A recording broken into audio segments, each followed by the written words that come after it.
Hey everybody, welcome to episode 76 of the Unity Gaming Podcast. It is Wednesday, July 31st, and I'm Somppi. I'm Riccio. And I'm Kumar. We are unfortunately without Dan today. Dan is sick. He's ill. Yes, I think it's his He pancreas. was having a rap battle, and then it was just so ill that he was like, guys, I'm lost, and he just couldn't find his way. So now he's writing a redemption story. Sure, he'll be back next week, though. Yeah, with new rhymes and the sick beat. I hope so. So how you guys doing? Not bad. Not too bad. Not too bad. So, okay, I'm just going to lay this down real. I told Dan about this, but I didn't tell Riccio or Kumar about this yet. Okay. So, on the weekend, working at my job, which I've just quit for another job, Okay. some kid came in and just walked up to me, and the kid must have been like maybe 10. Okay. Comes up to me and goes, "Excuse me, sir." He calls me sir first off, and I go, "Man, I'm fucking old." And I go, "Okay, all right, how can I help you?" He's like, "I'm looking for the gaming headsets." I'm like, "All right, for like a computer?" Or he's like, "Well, I'm looking for razors." And I'm like, "All right, well, let's go take a look at these." I'm like, "So what are you doing with these?" Because he's looking at like the $120 headphones. I'm like, this kid does not have the money for this. Like, clearly he now possesses drug money. Yeah, now he's got drug money. 10 years old, you said? Yeah, something about 10. Or he's about to pull out a weapon. Yeah, like he's gonna shoot me. Well, I'm gonna take these. He's just planning out his birthdays. No. So here's what this kid does. I ask him like, "So what do you need these for? Are they for gaming?" He's like, "No, I'm starting up a YouTube channel." I was like, Yeah, right. "What? Are you kidding me?" He's like, "Yeah, no, I'm like I need a new microphone, and I read some reviews that these are good mics, and you know, like, do you have a recommendation?" So immediately I'm like, "Yes, I can help you." So like took him over to the like blue mic mics and like showed him the Yeti one and the Snowball and like showed him what we use. I'm sorry, it's not like you said I took him over in blue mic. I was like, oh. And the kid went, "That's how you start a YouTube I don't understand. No. Well, Mike here, he's the CEO of YouTube.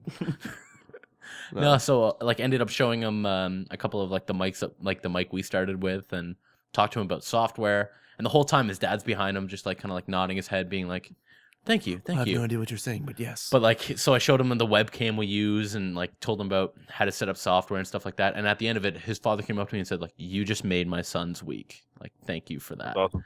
So I got. And then you You just like leaned over into his ear and you went to watchRiccioSleeps.com. And he's just like, he just nodded at you and he knew. There's a pressed the connection. 20 into my hand and walked out of the store.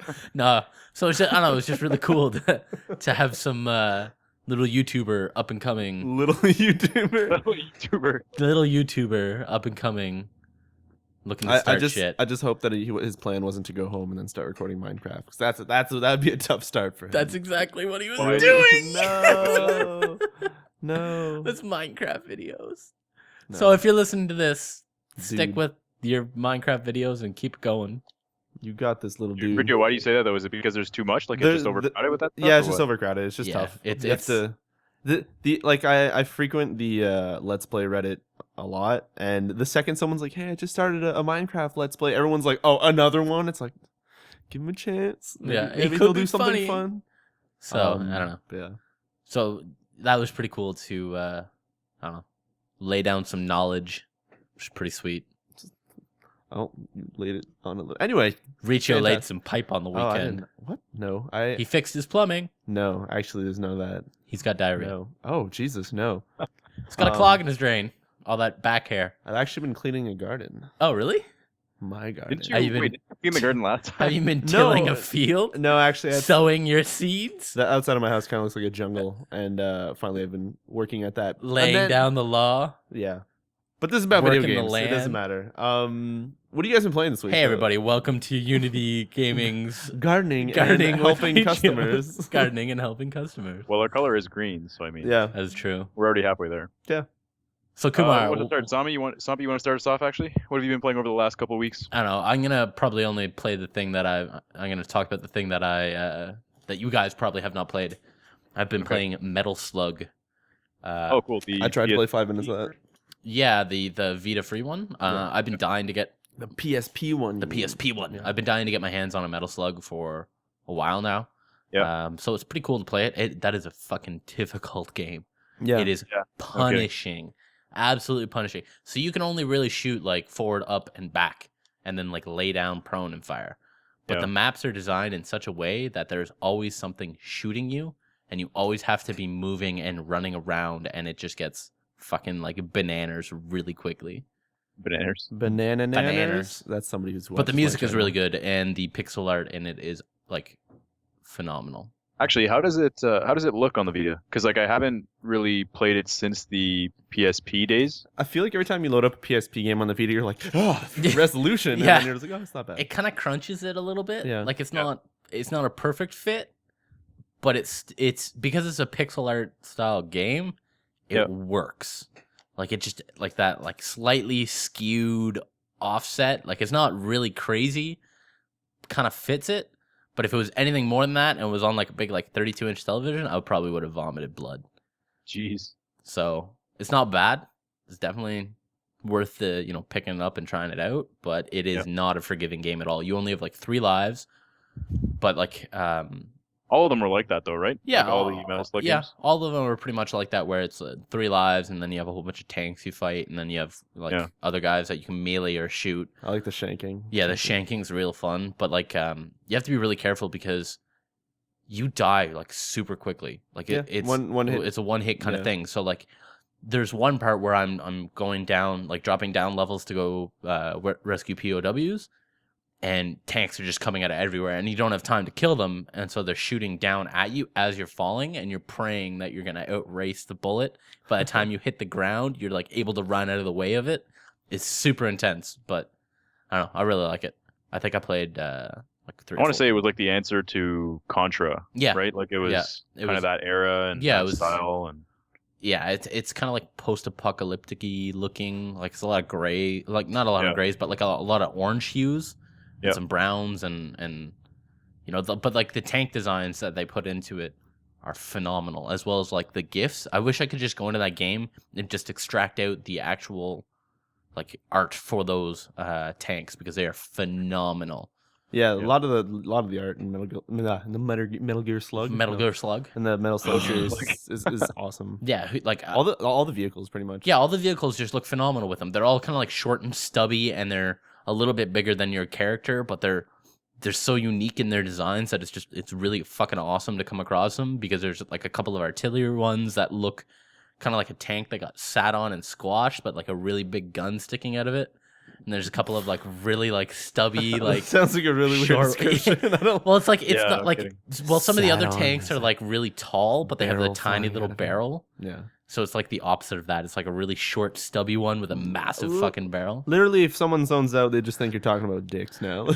And Riccio's a short little chode, and Kumar's a big barrel. Chode is not a tank. It's a tiger. God. Kumar's barrel is so big, it can shoot across the map. It's like a What happened to our podcast? I don't know. This is video game tanks, Kumar. What's wrong with you? Have you been playing anything else, Bobby? I finished I thought you called him Bobby for a second. I have a feeling this one's going to be a short podcast. Devin Bobby Somppi. Devin Bobby Somppi. Or Somppi Bobby. Actually, my middle name does start with a B. Really? Yeah. Ben. No. No. Lynn? No. You already said no, but I added more onto the end instead of stopping and restarting. Is it brisket? Benderlin is still my favorite. Brodatio? It's Broro, actually. Broro, my Eve character. Broro. Don't say that. People nuke you next time you go on. I'm sitting in a space station they'll find now. You. They'll assassinate you. You won't play till that patch and just get assassinated. What did you? I don't know. What? I don't know. So Kumar, what have you been playing? I've been playing. I got back into Battlefield the multiplayer for Wipeout. Oh really? 2048 on the Vita. Yeah, it's still really bad, but when you actually get in, or I shouldn't say it's bad. It's actually really really good, but the UI is terrible. Specifically just for the multiplayer side of it. So it's a lot of fun when you actually get into a game. Yeah. And I've just been kind of going through that, and that's been fun. It's been keeping me busy. And then I tried out, how do you pronounce it? Is it Dokuro? Dokuro, yeah. Dokuro. Yeah. I don't know if there's a U at the end or an O at the end. I think it's Dokuro. No. But I played a bunch of that today and yesterday. What is that anyway? It's like it's a platform puzzler. Okay. So it's kind of dinky at first, and it gets really frustrating because of certain I guess, gameplay mechanics. Is but that one of the PlayStation Play games or? Yeah. no. I feel It's like that- it's on PS or it's part of the Plus perks for this month. Oh, really? Sorry for the last half of July kind of thing. Wow, I should Free probably download or- that. Yeah, it's free. Oh. It's free. It's I want to say it's $14.99, I think, or $10.99 Oh, maybe that's not bad. regularly. But Okay. right now it's free. But like it's free. Yeah, no, you just pay It's free. 15 It's or free. $10. Free for $15, $15. Then you can download as many times as you want. No, it's As long as you a have PlayStation Plus. yeah. Imagine that was their business model. That would be terrible. But no, this is, like I said, just a little puzzle platformer. So you're a dead dude. You're a skeleton, and Whoa. Wait. there's a princess that you fall in love with who is set to marry like the demon lord or like the devil, whoever I guess they want him to be in the game. Devin just took a And- selfie of himself while you were talking. He just took a what? He just took a picture of himself, crotch upwards. But that is what it is. Why? I don't know. Actually, it's probably best we don't know. Yeah. But it's No, just he- a white screen. He felt really good. I saw him like he was listening to you. He was kind of biting his lip a little bit, and he's like, "You know what? I probably But, look like, so damn that's fine all. right now." That's all it is. It's just Are we legitimate. sure your middle name isn't Bender? What's going on here? Benderville. Bend a selfie relico? I don't know. Just gonna stop saying letters and words that sound like things. So continue with Dokuru. Yeah, so you're this little skeleton dude. You got to lead the princess through whatever like the map may be, and the map changes from like an obstacle perspective and then from an enemy perspective. You find certain power ups and stuff. It's like quick little burst levels kind of thing, so it's good for a handheld. Okay. It's not. I want to say it's not built too well from a game mechanic perspective. Like it can get kind of boring for people. Oh, Okay. a little repetitive. Yeah, repetitive too, and then there's certain puzzles that it feels like there's a difficulty spike in just what they want you to do all at once when Okay. you haven't really seen a lot of it leading up to that stage kind of thing, so that it can be a source of frustration. Like I get it. It was pissing me off at one point, so I can kind of get how people would start getting tired of it. Okay. Other than that though, like it's good enough. Like I'm not saying this to say that like it's not a game that people shouldn't check out. You should absolutely check it out. Like even if it's only going to keep you busy for, like an hour, 2 hours kind of thing. It's still fun enough that you'll get entertainment out of it, and It is also free. Yeah. yeah, it's a well done indie. I'll give it that. Like it's well made, and considering I think it's a one man team kind of thing, and I think it had a retail release in Japan. Oh, really? But yeah, and that was a while back. I think it was October or November of 2012. I want to say. Oh, wow. Oh, But, that's way back. Here in North America, we only get it digitally.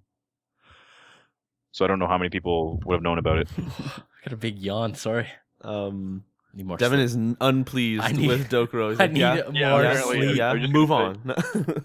No, That's it. Other than that, though, played. I finally checked out Battlefield 3. Yeah. I know Yes. that's been a long time coming, and I know it's probably something that I should have checked out a long time ago. Sure. I enjoyed it. Campaign-wise, it was kind of generic, same old sort of stuff, scripted Okay. action. But Did you- I actually like the shooting comparatively to Call of Duty kind of thing. Like some Yeah. people complain about it, but I don't want to say I prefer it. So you like but the I- realistic? Like the feel. Yeah, like I enjoy it for what it is. It's kind of like I place it in the same, I guess, category as I would Killzone, for example. Okay, so it's got Like that they weighted feel different, and they're Yeah. supposed to. You know what I mean? So All right, so I'm gonna, the first mission where you are like it's a first flashback. like the train kind of thing that you're going through. No.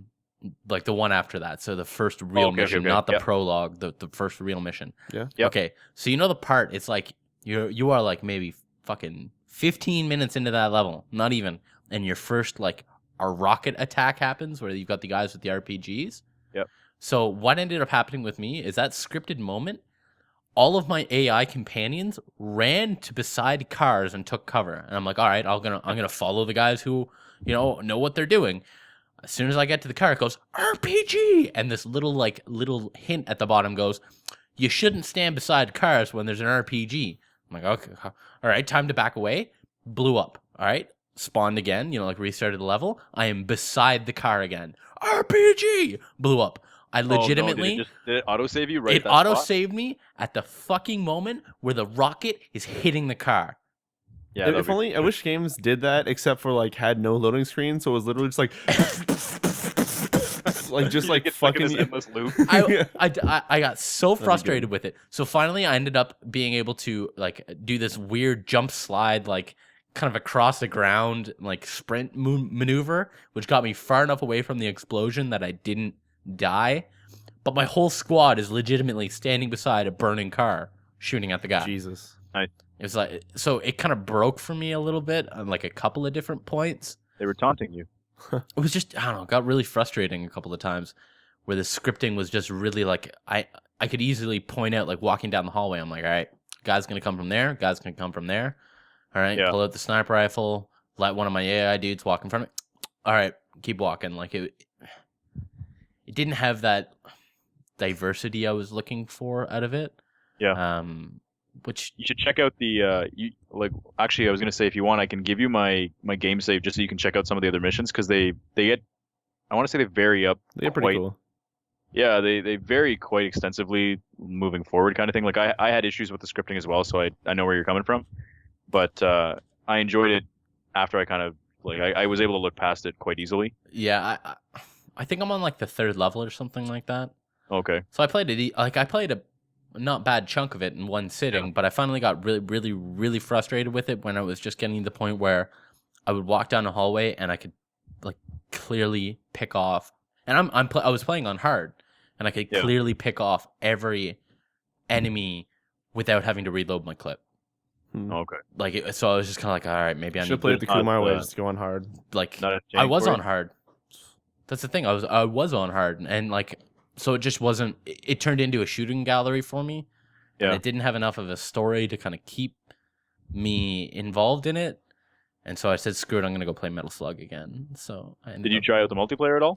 Well, I was in the beta for Battlefield 3 multiplayer. Okay, so you kind of know what it's all about. So I know what it's all about. Stuff's different because people aren't like plain arms and like no guns and neck stretching and like weird shit.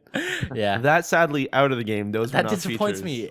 Because I actually really want to get into the PS3 multiplayer. I have a couple of buddies who are really high level. Yeah. That I want to play with kind of regularly. As well as anybody out there on the internet wants to play PlayStation 3, Battlefield 3, leave a comment or private message us, and I'm actually pleasantly surprised with it. Yeah, I was definitely understanding what you were saying, Riccio, about the controls feeling better on the PS3 controller. Just cozier. Just cozier, and it definitely felt a lot tighter compared to like using a mouse and a keyboard on computer, where it was more like you were waiting for that delay of it trying to follow your mouse a little bit, and it felt a little weird and off. Like all your movements were kind of like a couple of milliseconds behind. Just with the PS3, because it's not as accurate as a mouse, it just everything feels really smooth, and that it's very easy for me to shift from person to person really quickly and be able to kind of conserve my ammo. And even though in that game I had like 500 rounds for an AK, so yeah, they give you quite a bit of ammo. Yeah, so it wasn't it definitely felt a lot better on the PS3 than it did on the PC, and I can definitely understand Dan's side of things as well, where he's talking about how he hates that weightiness of it and that delay. But on a console, it's just like that delay fits what you're doing on the controls.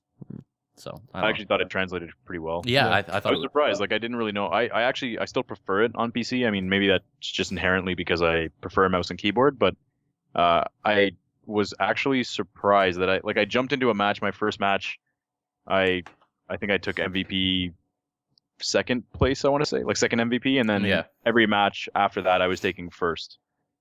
And so it felt like, for me, it just felt really, really natural kind of thing. And I got accustomed to it really, really quickly. So I guess they did a good job. I mean, I don't know how other people kind of feel about it. But I think one thing that translates really well to the console, having like a controller in your hands compared to a mouse and keyboard, is definitely controlling the vehicles.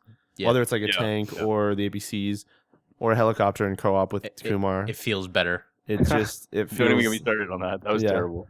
So I actually played a little bit of it last night. With Kumar, we played some of the co-op, and Kumar had some pretty bad stories of playing with the helicopter. Some pretty dumb people. No, not even this. I haven't played the whole. I guess flying a helicopter is just not my strong suit. Yeah. In this game, I can do it on the PC very, very well. Yeah. But I haven't, like, you don't fly a chopper in the game, like in the single player at all. Yeah. And sure. I don't know if there's a tutorial mission at all before jumping into a multiplayer match that tells you how to fly something. They just kind of give you like a really, really, I want to say an ultra basic look at what you're supposed to do. Yeah. All right.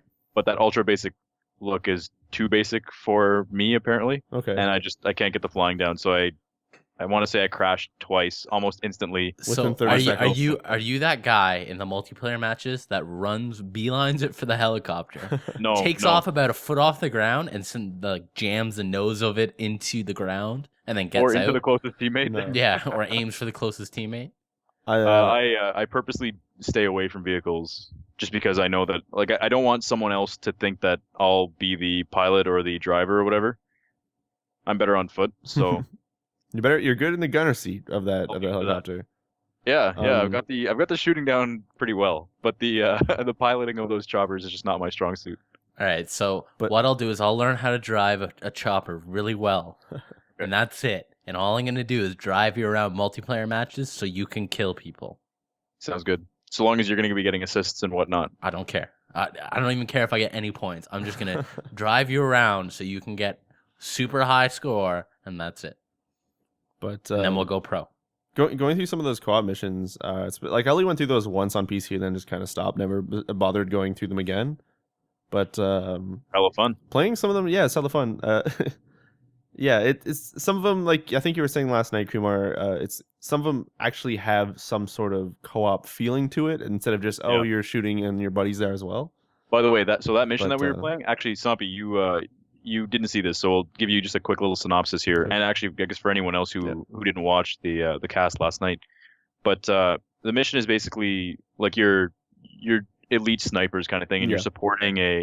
you're supporting a fire team, I want to say. Yep. Or one or two teams, whatever it is, and Squad. you've got to save hostages. So the thing is that at several instances in this mission, you've got to time your shots kind of thing with your partner. So you can't just go out and kind of guns blaze everybody because then they'll just execute all the hostages.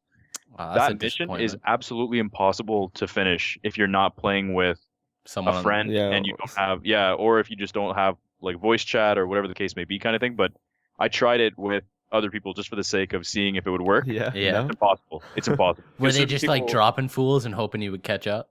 No, not even that. Like they don't realize, like they just don't pay attention. Like you'll see this guy just book it straight for probably the worst spot he can, Is it the middle and of a road? he'll just blow your cover, or someone will shoot someone they're not supposed to, and you'll just instantly fail. That sounds like Kumar to me. Whatever, you're just jealous. You're just jealous. of my, when we were my- playing, it was just like, okay, Kumar, there's a part coming up where he just shoots a guy like in the face. I'm like, yeah, that was what I was talking about. We alerted everyone. This mission failed, but Good job, Kumar. it was pretty funny. my It's, Dropping fools. it's Yeah, still just doing really my- fun to play though. Can that you do that local? mission was awesome though. Like we had that on lock just until Yeah. that very ending part. Can you do like a local 2-player on that? No, It's- sadly, it's only system only. Yeah. Ah, It's weird. I thought But- that is real weird. I think it's just because that game it's like playing at as good of a frame rate as it can possibly do with the way it looks. I think Yeah. if you were to do that twice, it would just like die. stick a second person in there. It would Yeah. just like 3 frames. Probably just eat it. We just explode. Yeah. I will At least note. with 3 frames, you know when you're like, okay, the cursor's on his head or the crosshair's on his head, and it's still on there, and it's probably not going to be there in 10 seconds, but I'll click now because it'll shoot and just Oh, or man. trigger, It'd be trigger terrible. pull, click.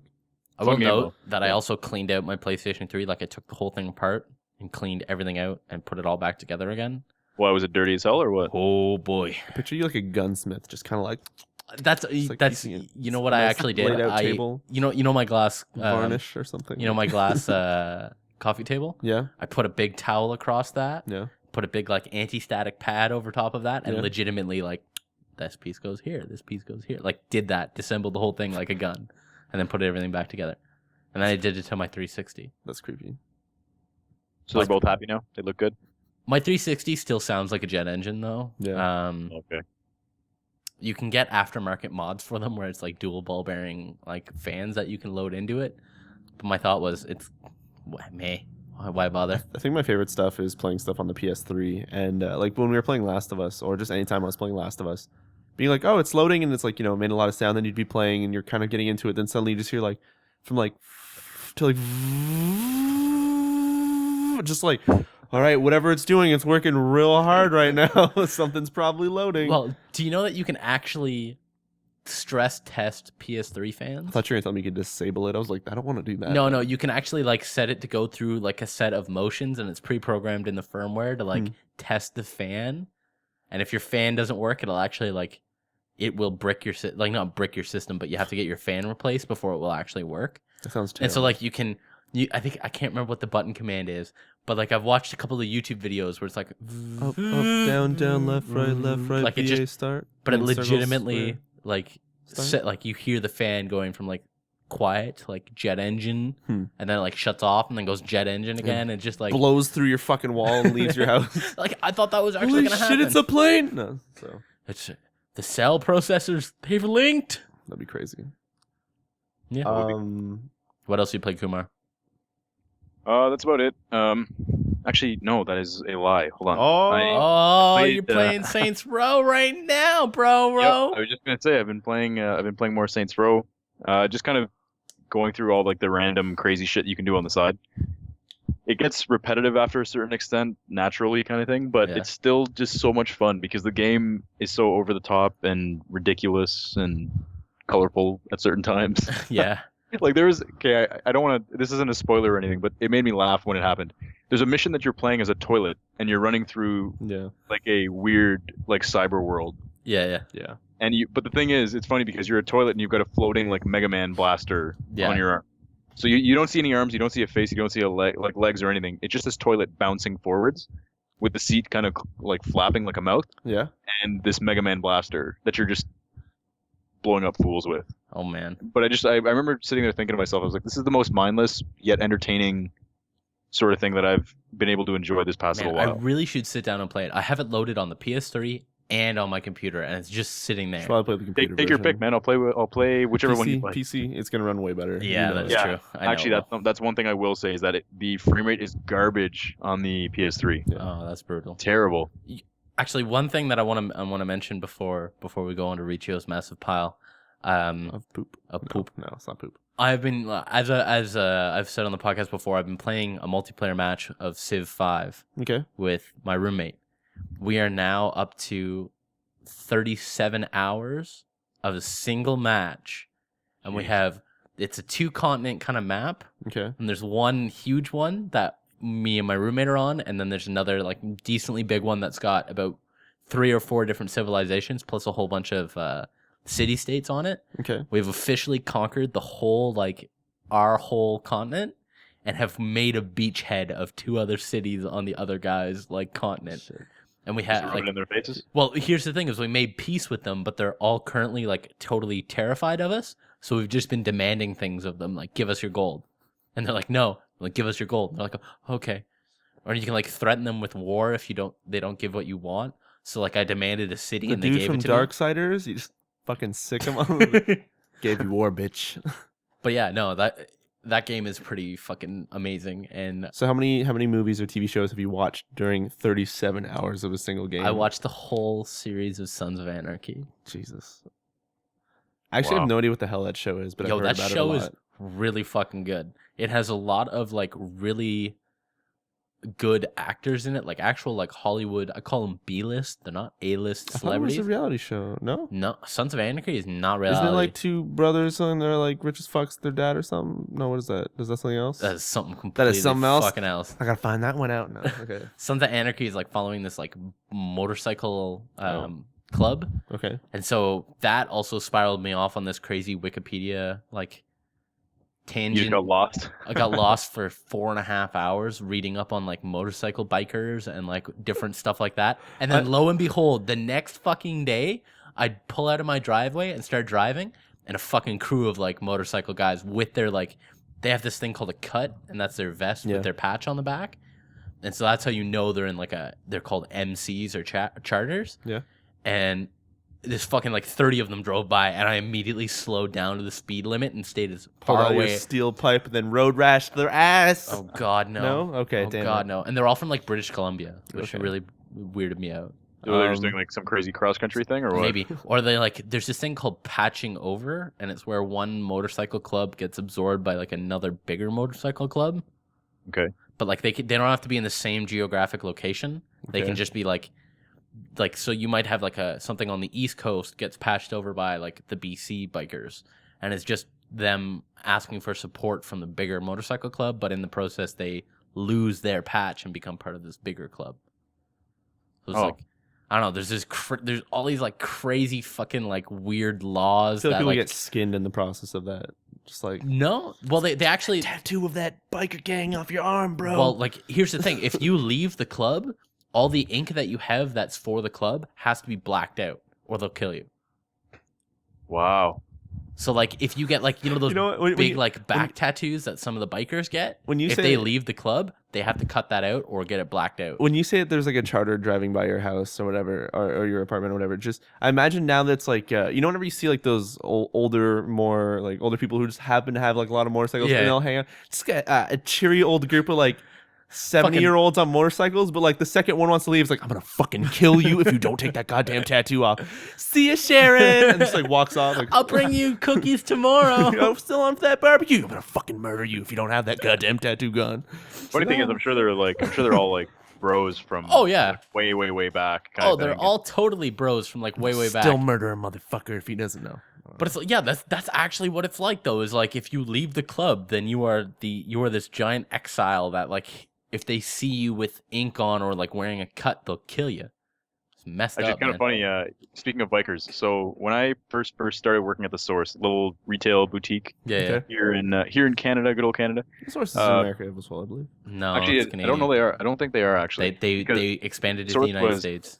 Yeah, the Source was brought into Canada by Circuit City. Yeah. And then I think by Roger. No. They were their own. No, it was Circuit City. It was at least when I was working there, it was the Source by Circuit City. Yeah, but they got bought out by Circuit City, and then they went when they were going bankrupt. Now they're Bell, I think. Yeah, but now they're owned by anyway, Bell. So I started working there. I must have been. I think I was 16 at the time, and back in the day. Well, that was 10 years ago, man. Like think back about in that. The That's day. so weird.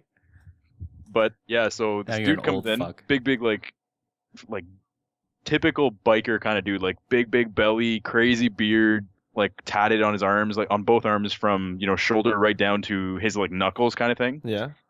And I didn't think anything of it at the time, but the guy's name was Bill, so it was like this very very stereotypical kind of biker guy, and he had his Harley out in the front. And he comes in and he's asking me stuff, and actually to put this into perspective for you two guys, this was in Vanier, so you kind of already know. Yeah, right, yeah. You already know what to expect. He says to me, I need a surveillance system for my bike.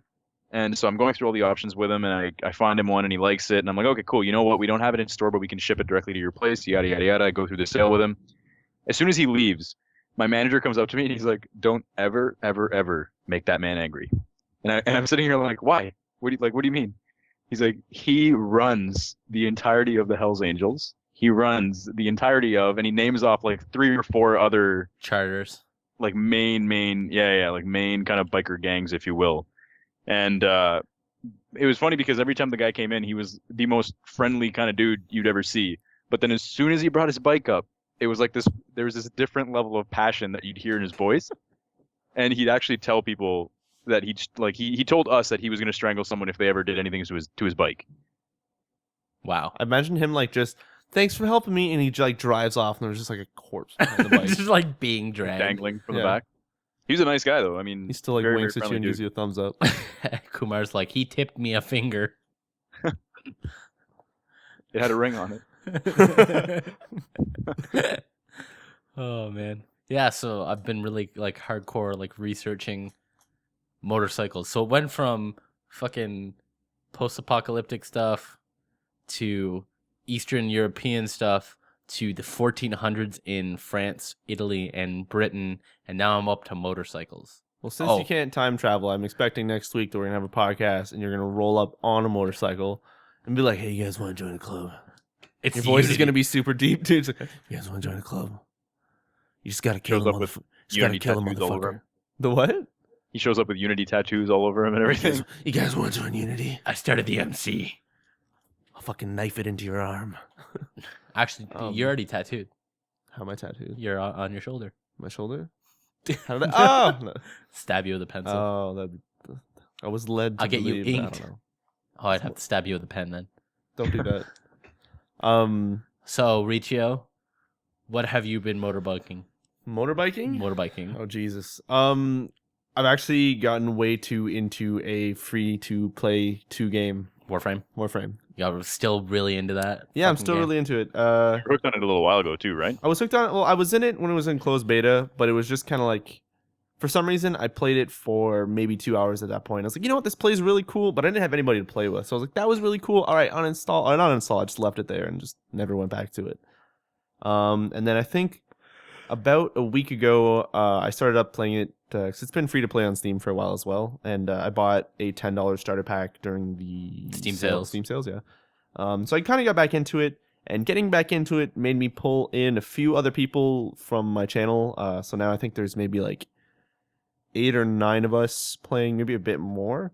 And playing pretty much daily, which is kind of crazy. Wait, is this all of you like in the same kind of like squad clan? Is this your, you can only have clan in the same or your clan. dojo? Yeah, we made a clan. We have a dojo as well. It's the clan is called Swag Unity. Nice. It's always just swag. No, Swag. It's so dumb. Like I made this because I was like, we're never gonna fucking play this after tonight. So I just made the clan Swag Unity, and then people would just kind of join in. I was like, okay. Apparently the clan's called Swag Unity now. Fuck. Awesome. So you're that asshole in like Call of Duty that like all your tags are swag. No, mine in Call of Duty is YOLO. Pony. I put Pony. That's what I have. And I have happy colorful stuff in Black Ops. Actually that's something else. Anyways, point is, okay, so we have like a dojo and stuff going on right now, and it's yeah, I think you mentioned it last week. yeah, we've been building on it. What's crazy is that now I've spent like hours reading like wikis of like what you're supposed to do, because the game is it's got really cool combat, lots of like jumping around, ninjaing, like just fucking slashing dudes, like bouncing off walls and shit. And also casting like weird kind of spells depending on which warframe, which is which armor you have equipped. But what's cool is there's this like crazy hidden crafting mini game that you can get into, especially as long as you have a clan. Super meta, or well, it's if you're just playing normally, you can craft like weapons and stuff, and it's like, okay, whatever, I'm killing people, I'm getting like rubido or like ferrite or like pieces of metal.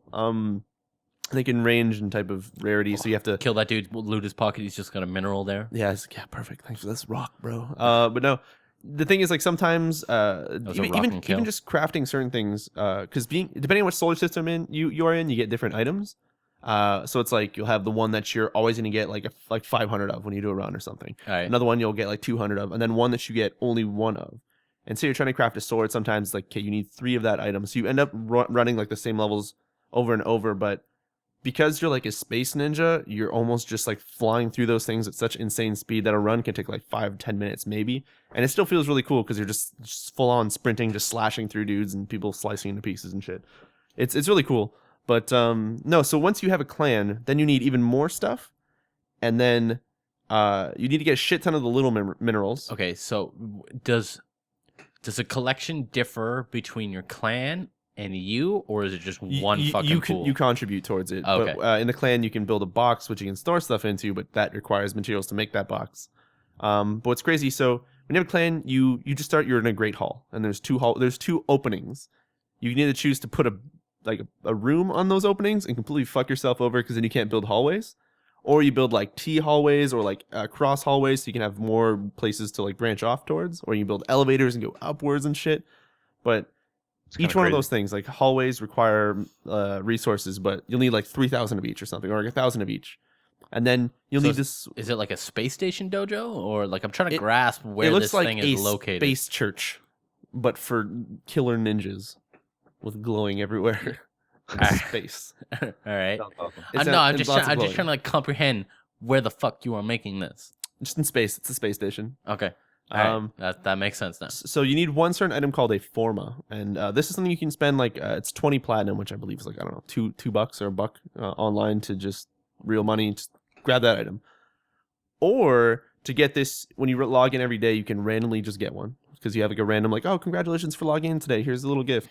Or you can get a blueprint, right. And then the blueprint to craft it is, when you use that blueprint, everything else, like if you're making weapons or armor, when you use the blueprint, it's, you can keep doing it more than once. There's no real reason to, at least from what I realize, from what I've heard, you can do it more than once, but there's no reason to, because once you have the item, you have it. Is there like an auction house in game? No, I think you can sell things. How fucking crazy would that be if there was, though? Yeah, I guess. But there's not enough items. There's maybe like 14 guns or 20 guns or something, but you start with one and you have to craft for hours to get some of these. Oh, but okay. Anyway, that forma thing, that one thing, you can spend like 5 hours trying to get the fucking blueprint for it, because if it's a drop, it's that hard. And then the items that you need to make that thing are like single items of like the rarest shit that you have to be like the end game kind of area, like kind of not galaxies, but like little Sectors. planets. They're planets actually. Well, sector of planets or whatever. End game sector of planets. Sure, why not? And Bam. it's just kind of. I like it, Sompy. It's kind of crazy. But yeah, it seems like a lot of a grind, and it kind of sounds dumb, except for. I can see myself getting real into that. I'm not gonna lie to you, because I get really into weird, like if I have this centralized like goal, not specifically an end of the game thing, but like trying to get that item and that beacon to strive towards, gets me real into games like really intensely. But that's why I was so good at World of Warcraft. Someone's telling me I should make the halls spell out swag. If you look at the map, you really should honestly do that. Idea. I don't know if I could do that. Yes, I could do it. But no, it's really cool. It's I don't know. It's really something that I wouldn't picture myself getting into because of how much of a grind or how much farming you have to do to get stuff. But it feels so cool, and the crafting when you finally get that item that you've been working on for so long. I haven't actually had that opportunity yet because I've kind of spent some money because of the starter pack. I kind of got some stuff for free that I paid for, so I don't have to spend hours grinding it and then wait for it to craft for 2 days or whatever and all that shit. Wait, I got this crazy idea. What? So imagine that. So you got that crazy like having to grind system and stuff. Yeah. But imagine if you could put contracts out to EVE players, and then they went out and mined fucking asteroids for you and came back and gave you precious minerals, which then you could fucking use to get money and put out more contracts to EVE players. Fucking crazy. And then I could contract you as a space ninja to go and kill someone else and steal their ship. That's just fucking craziness. Contracting one Space Ninja Warframe guy could like wipe out an entire fucking space station, no problem. Just because of how stupid. All right, then it's a lot of fucking minerals then. Yeah.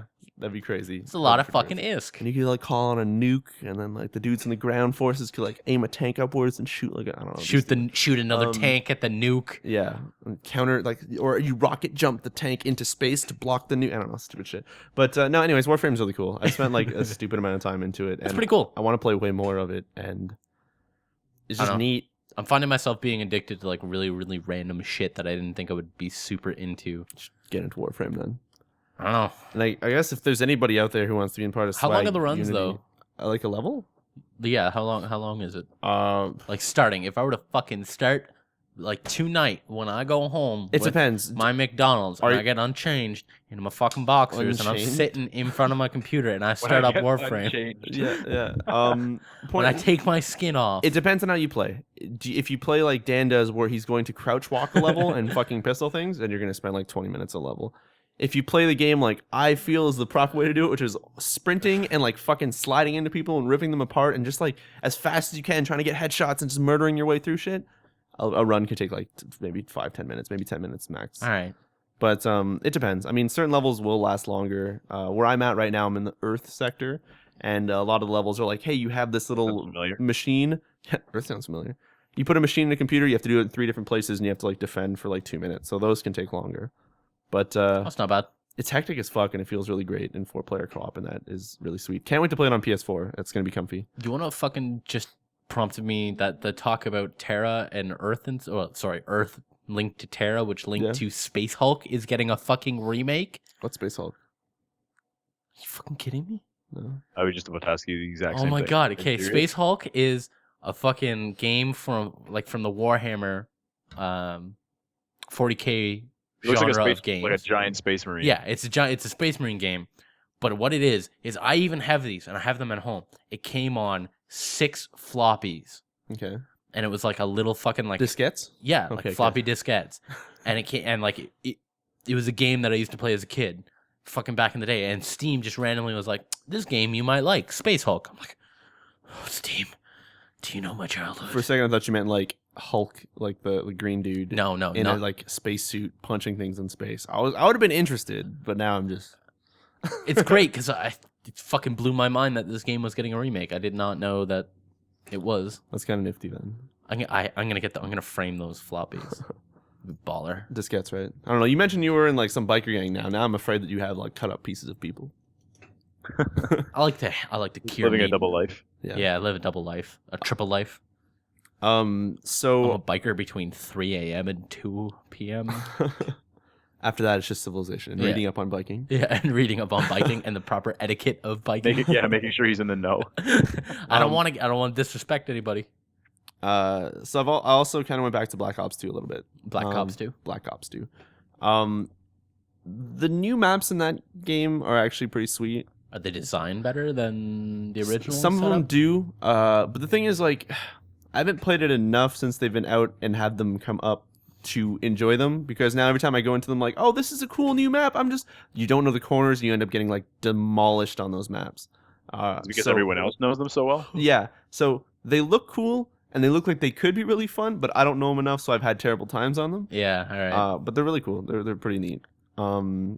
Anyways, there's a double XP weekend going on, and I just wanted to say that I've finally prestiged in that game. Oh, really? Congratulations. I prestiged. I'm like, yeah, man, this is actually, I could get back into this. This is pretty sweet. And I'm just then Warframe called you. Yeah, Warframe was like, wait, hold on, bro. Let me just take you back here. What do you think you're doing? What are you doing in this other game? You got to be a space ninja.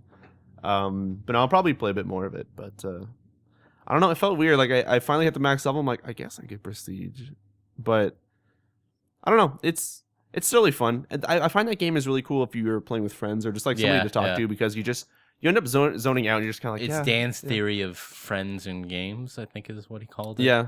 Where it's like any game, no matter how shitty it is better with friends. But it's not even like, I feel... Yeah, he's right. I have to agree with him. Yeah. Like God mode. Yep. God mode was fun. I played that solo for a while too. We had a lot of fun playing that collectively. Except when I fucking died and got glitched and just wouldn't fucking come back to life. That was bullshit. You were glitching the death animation, I think. Yeah, right? Yeah, I was. I was fucking laying down, but I was like 6 feet above the ground. That was so funny. And I would follow you. It would warp me to wherever the fuck you were. Yeah. Yeah, we went to the checkpoint. Your corpse just came with us. That was like, the fuck is this shit? Leave no man behind, right? Yeah. So Blops is treating you well? It's treating me well, but the funny thing is, like, if you were to ask me how most of those games went, I don't know, because you're just sitting there talking to a group of people, and it's just like my mind is turned off. Like, I don't even realize, like, oh, the match is done. Those are kind of like, as bad as like you don't remember the actual gameplay of it. Yeah. Sometimes you just need a game where you can fucking shut your brain off, and you're running on autopilot. Yeah. And that's what I felt I was doing with Battlefield 3 on the campaign. Is I can't tell you half the encounters I had, but I know I only died because of exploding cars and RPGs. Yeah. Like, that was it. That was your fault, though. No. It was fucking... It's your fault for buying that game. No, I'm kidding. But yeah, no, I played some of that, and I don't know. I find it funny whenever, I don't know, playing that game with high sensitivity and kind of sometimes doing good, it's just like, man, you always get that thing like, maybe one day I should maybe like push myself to just getting really good at one game, but then I just can't. The way I play things, there's no way I could ever do that. You're not one of those guys who can just play one game for like 6 months. I tried with StarCraft. You can play for like 4 hours. I got 2 months of StarCraft where I was like hardcore every night. I knew I'd play some. I'd play like a few matches. I'd play like a few hours. I haven't done that in forever. I want to get back into StarCraft, but it's so hard to play a game here and there every week. But you know what's funny? Wings of Liberty went on clearance. Guess how much it went on clearance to? $1. No. $2. No, it went to $49.96. It dropped 3 cents. That is, I was close. I could have made my way up there. It's taking like half an hour. But yeah. So there's something on my list that I played that I want to kind of bring up, like, but Dan isn't here to talk about it. So we can't yet. What's that? Dan's slowly getting into Dota 2, but I want to hear him explain. Like hardcore. Like he's dropped like 8 hours into it. Yeah, he did his first match that he talked to me about over lunch, and he from what it seems like, is he enjoying it? Can you at least tell us that? He's enjoying it, except for it sounds like he wants to not play against players ever. He just wants to stick to just messing around, playing with the heroes and doing co-op matches with bots. Oh, okay, cool. But he is enjoying it. I feel like once he does enough co-op matches and he finds that one hero that kind of clicks with him, and he'll kind of get better as he plays the co-op matches. I think he'll probably slowly move into the real stuff. I guess Dan's in the channel because he says just tell the story. Just tell the story. I don't actually remember what the story is exactly, but anyways, he was Way to fail. I had an amazing apple this lunch. No, but I bought nectarines. I didn't realize nectarines are like a peach and an apple made love, and that's what you're left with. And then there's this beautiful fucking nectarines fruit. are what peaches should have been. Oh my god. Okay, I completely agree with you, Kumar. Nectarines are my new favorite peach-like variety fruit. How many other peach-like variety fruits are there, Somppi? Well, there are all the different styles of peaches. Like bananas? Like Bartlett I'm trying to think of the different peaches now. Beniches? I can't think of them. I want banana peach now. Yeah, that'd be good. Just like fuck them together and just have them. Oh, but fruits don't do that though. They don't. No, they don't copulate. fuck. They just like explode. We need to get fruit to doing that so we can get fruit. Some cool Start fucking. We need like banana pears and like weird like just like watermelon. Have you ever eaten a spiky pear? Those are weird. Sounds very. It looks like something that actually came off of a cactus. Yeah, and it is delicious, but it is incredibly daunting to try and eat one of those. Yeah, I feel like that's something you wouldn't want to Google. But fuck mangoes. I don't like mangoes. Really? Mangoes are weird. If they're bitter, they're fucking disgusting. Yeah. But if they're sweet, they're just like, oh, I could like this fruit. Then you have one, and you're like, yeah, exactly. See, what Riccio gets it.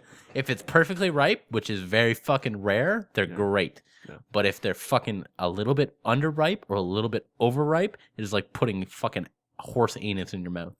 See, I've eaten mangoes right in India, so I mean, I'm probably not the best person to talk to about mangoes. This is Dan States. Dan's commenting as we're What the fuck mangoes are the best? No, They fuck are you, good. Dan. I But hope you die of this flu. To talk about somewhat of Dan's story for his Dota experience, from what he was talking about is that, like I said, he played his first actual competitive-ish match. Well, no competitive match. But he was saying that Cage match. well, he went in, and from what it sounded like, is he went in and he told people like, "Okay, guys, this is my first match. I'm not really good at this." And throughout the entire match, people were actually helping him out, telling him kind of like how to use his skills, which one he should be focusing on. Oh, they didn't call him a fucknut and No, tell him, yeah. don't go mid. So it seemed like his first time playing was positive. Like I don't think they won, but he Enjoyed it. Yeah, he enjoyed it. Like the fact that he wasn't completely turned off it as much as it would be if it was League of Legends and people were just like cursing him out, and reporting him or do whatever the hell fucking happened. Man, I should play League again. But yeah. Anyways, it seems like it could be fun.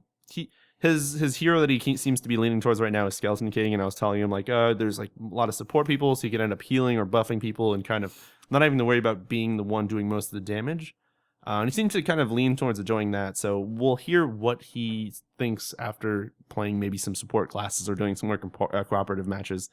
Seems to be playing it, and he seems to also spectate myself and some of my other streaming buddies who kind of play together.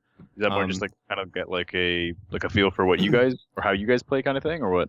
Maybe. I think it's just also it's like kind of neat to watch, especially because like we're using raid call and we're all kind of communicating, and he's just hanging out in there, and like because you can spectate a match that's happening. It's 2 minutes behind, but you can kind of still spectate it. So I think it's just kind of maybe neat, but yeah, maybe because he's also trying to learn how like the little intricacies, I guess, of it, like what you're supposed to be doing when and all that stuff. Maybe you can pick up on that when you're watching, even though it's 2 minutes delayed. But well, that's kind of what I like. When I first got into League, I didn't play for like all my friends got into League for like 3 months ahead of me, and then when I got into League, what I ended up doing was just watching my friends play a whole bunch, because there was at that time there were only 60 characters, but you needed to know what the counters were, and I had no idea. Like, and so I started reading like a lot of wikis and like what the counter is to this and what the counter is to that. And, you know, it takes a bit to definitely kind of learn all of that. But once you get the core mechanics down and you understand, like, a character's AD or a character's attack speed and how to shut down the general basis of it, like, I'm sure that translates over to Dota 2. Oh, yeah. All that stuff, yeah. You know, so it's just tighter mechanics. It's trying to learn the base systems of it. And then per character has their own unique twist on that base system. And then that's how you can shut them down. Yeah, people in the channel are people who I played with that match that Dan spectated, and they're kind of shitting all over it? Shitting on me because it was my first time playing like a carry, which is someone who needs to get good later game. Yeah, and I was not doing a good job at farming up for it and all that stuff. But anyways, that's too much of weird stuff that people might not understand. Dota 2's fun, and yeah, he'll play more of it. We'll hear more from him personally next week, I guess. If he's not dead. If he's not, he won't die. He'll be fine. Dan? Pancreatic cancer. No. Oh my God. I wouldn't even laugh about stuff like that. That sounds horrible. Moving on to other stuff. I finally finished Sly 3. I'm done 1 through 3 of Sly. Hooray. how was the raging this time around? Was it I was it didn't as rage at spectacular? all. I didn't. You didn't I'm get asking, drunk like, and hate did on it it? happen at all? Like, did it Yeah, I did. make you angry? I got angry. I always get angry at the final bosses. I'm always unhappy with whatever the fuck the final bosses in those games are. This one seemed to be like, I don't know. I never really played many platformers growing up. Like I played Mario and all that stuff, but that was never like being on this. If I would have been on the Sony consoles, you would have had so many other platformers like Crash Bandicoot and all that stuff that kind of plays similarly. And I've never managed to play any of those, so I'm not used to it. But having boss fights where like I'm used to these days, where if you play like a sort of adventure game where you get to a boss, and sure you're probably gonna have to hit it, but there's gonna be like, okay, what do I have to do to like stun him and then wail into him for a bit, and then what do I have to do to stun him again and then wail into him? Like you have that. Yeah, it's a stun mechanic. Yeah, and in the Sly games so far, in 3 in particular, the one that I was doing, there's none of that. It's just kind of like people were comparing it to Dark Souls, how you just have to learn what the boss is gonna do, and then you have to hit that one hit, and then get the fuck out. Then one hit, then get the fuck out. Okay, And just, so it's like the fight reflecting something. Yeah, or not even just like, oh, he's about to do that thing, and he stops for like a second and get one hit, and then I have to get the fuck out of there. And just, so the fight kind of takes a while, but I'm not used to that. I'm used to like, okay, what is the thing I'm supposed to be doing? So I don't know. But anyways, I got shit on a lot during that boss fight. I got really angry. The circle action button still failed me entirely through that boss fight. Same way that it did in the second game? all the other ones. Is it your controller maybe? No, I think it's just the downloadable HD remakes. They're just fucked. Because I know on the console versions of the original and the PS2, apparently there's no issue with it, and I can totally believe it. I think there's just weirdness with the HD remakes, but that's fine. Yeah. That being said, I do rage a lot during those boss fights or during those moments, but I still actually really enjoy the Sly games. They're really cool, and the story's kind of neat. Yeah, the story is really neat. And I'm really excited to jump into Sly 4 Thieves in Time.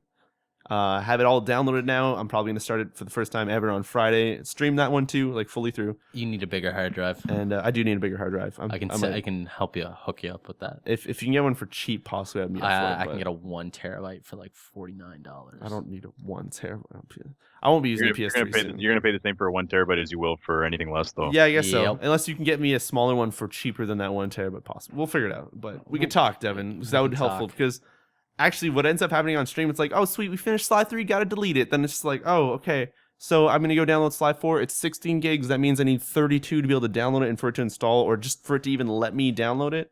So I'm going through my list like, okay, I can delete this. had to like delete Journey. Had to delete some weird shit that I had on there. I had Siren Blood Curse, which someone actually had let me use their account to get, and I never got to finish it. I never bought it. It's $49. I never wanted to spend the money on it, so I was just like, somebody gifted it to me. I've had it for like 3 years on my console. Fucking deleted it. I felt really sad about that. I needed the 9 gigs to be able to do it. You know what you could have done? Like, fuck, that really bothers me because I totally could have like backed up all that game data for you. Yeah, but and it doesn't take very long. I don't 56 gigs of The Last of Us took 22 minutes. What I told myself was that I haven't played it for 3 years. The year that I did play, when I first got it, I got like 3 quarters through it, and I didn't really have fun with it because I thought the mechanics were really weird. It was cool, but it was like really weird. Probably was never gonna play it again. Oh, okay, fair enough. I have too much other stuff that I have to really get to that I really enjoy or really think I'm gonna enjoy that I just got rid of it. But I need. Not to mention there's newer stuff coming out too. Yeah, so exactly. Whatever's in your backlog along with the new stuff is probably gonna keep you busy for a long time. Yeah. But one of the things I want to try, I'm actually gonna try testing this out. Is I have a USB 3.0 external hard drive. Yeah. I want to try starting to load games onto the 3.0 hard drive and see if I can play games off of the USB, because I've filled my 2 terabyte internal on my laptop. So like you're going to install them directly to the drive kind of thing? Yeah, and pump it through USB 3.0.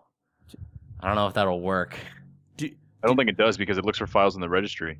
No, well you can here's the thing is I've got right now I have it split between a 120 solid state and a 2 terabyte internal.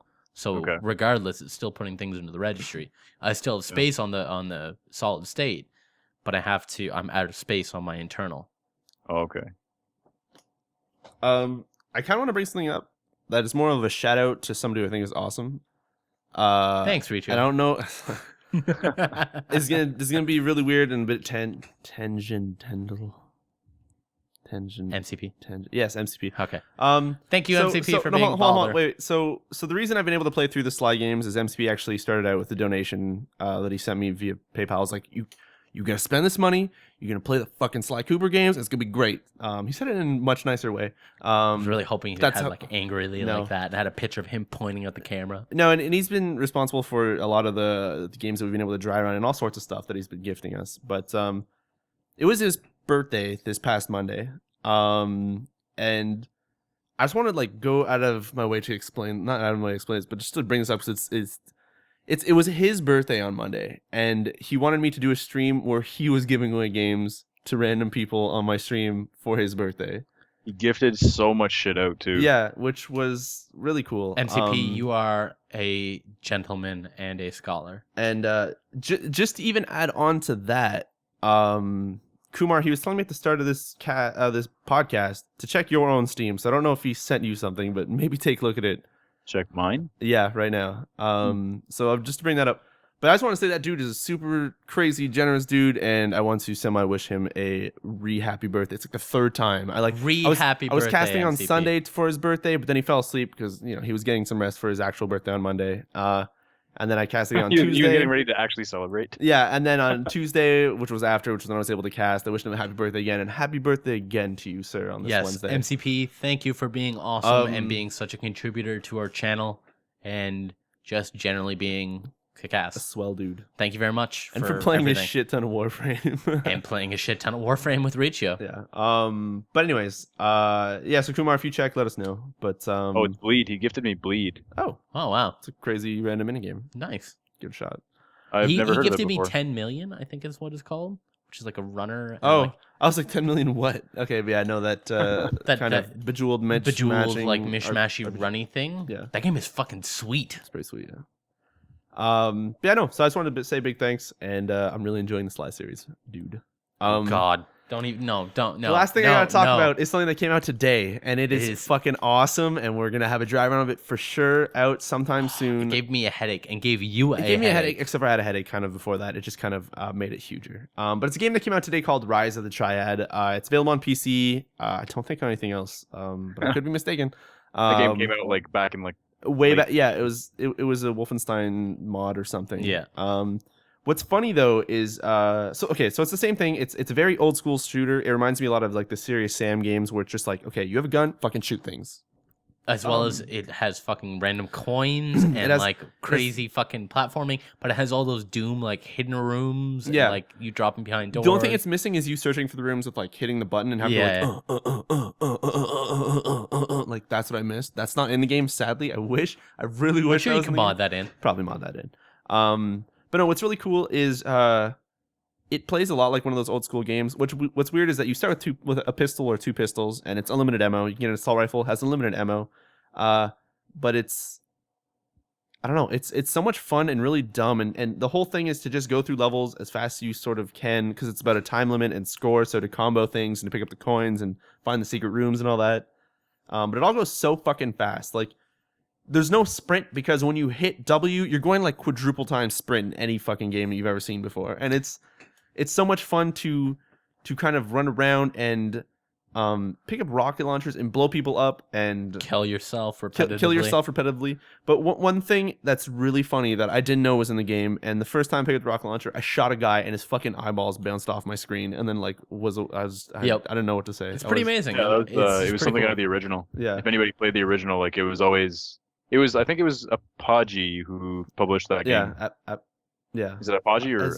Yes. Apogee? No. Yeah. I thought it was for some reason. I thought it was AC something, but no, never mind. Yeah. You're right. No, it was them. Like I played that like local network like crazy with a bunch of buddies back in the day, and it was one of those things where like the gore was really random, so you never knew when it would happen. But when it did, you were like, oh yeah, right. It's so fucking funny. Like the way it works is that you pick up a rocket launcher and it'll have like 6 shots, but unlike like the old school Doom games where you pick up the rocket launcher and then it just kind of becomes like, okay, it's number 6 and I can switch to it.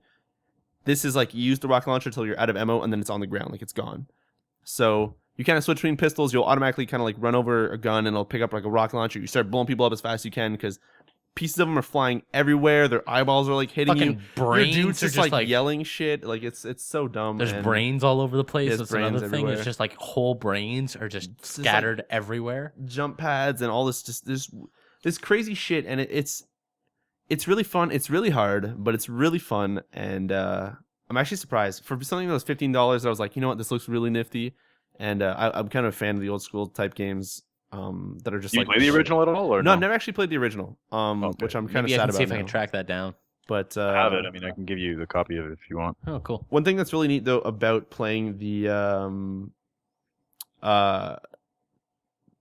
forgot what I was gonna say. The one thing that's neat about playing this game is like when you're going into the loading screens and stuff. Normally you'd have like tips and tool tips and all that stuff, but it gives you like, did you know? And then it'll tell you something about the development. Like this game was initially supposed to be called Wolfenstein 2: Rise of the Triad, or just all this extra weird kind of development shit. Like, oh, during our development, 4 of our computers broke. We had to buy new ones. Like just weird shit that you don't even really need to know. But, oh, that's really nifty. That's pretty cool. A little fun, like Yeah. true facts. Yeah.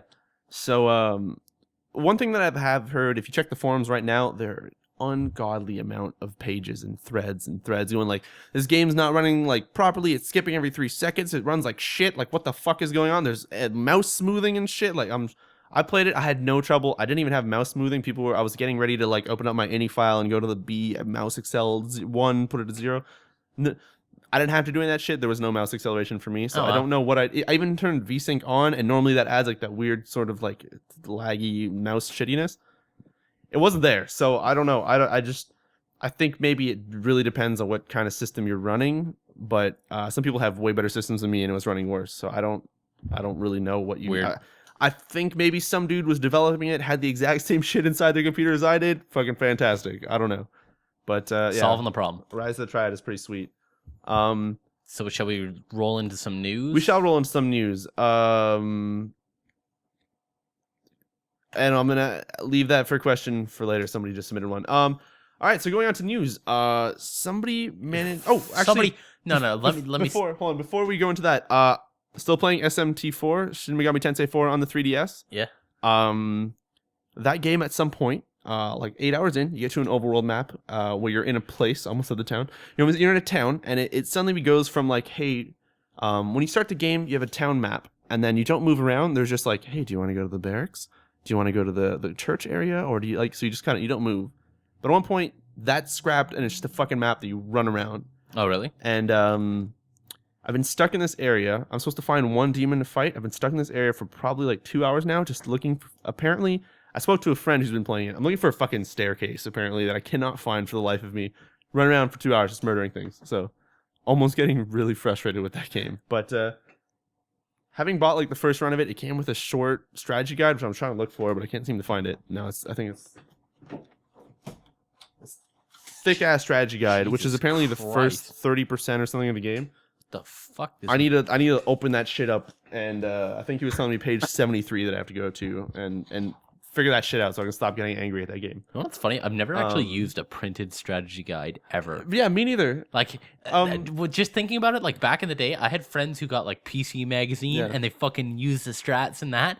Me? No, I always just smashed my face against whatever mechanic it was until it was good enough to beat it. When I bought Final Fantasy 12 for the PS2 to play on my PS3, so I never had a PS2.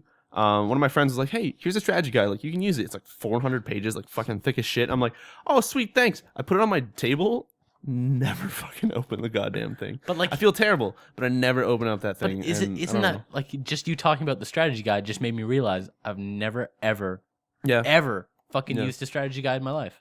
I've used an online guide to find like achievements, or not achievements, but like hey, where's that little metal thing? I've used that where it's like, oh, you push this button, but I've never used like a printed strat guide that like, I guess there's big money in that. No, that's a lie. I did it. I had the Pokemon Gold and Platinum or Silver one. No, everything that I've ever learned that like if I was stuck at a part or something like that was always word of mouth. Yeah. It was always my friends being like, yo, did you beat this part? I'm like, yeah. And they're like, how'd you do it? And I'd tell them, or they tell me how they beat it. Like, I don't know. That to me just fucking like blew my mind that I've never used a paper strat. Weird. 76, people are telling me 76 for that guide. Okay, fine. I will look at the fucking page 76. I will read to you guys. Wait. You're killing it. No. I'm gonna read to you guys. Those son of a bitches. It's literally. At the fucking it's at the fucking entrance. It's literally a picture of now I know where the fuck I have to go. Seriously?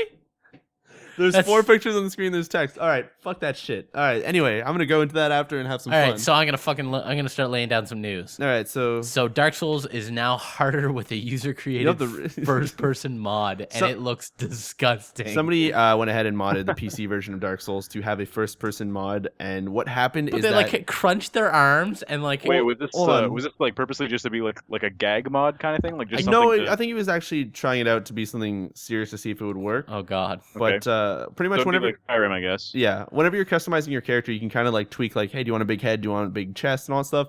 He essentially took your entire body and put all the sliders to absolute 0, so you do not exist.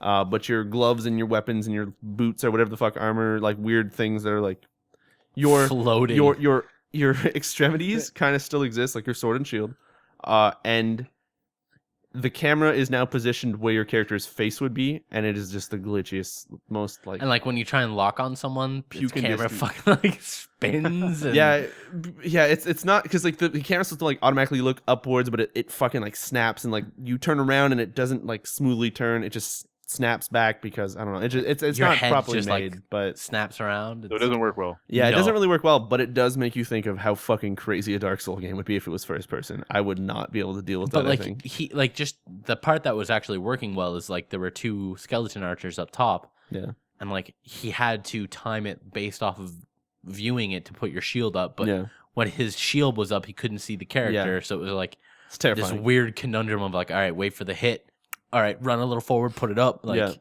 know, it looked really cool.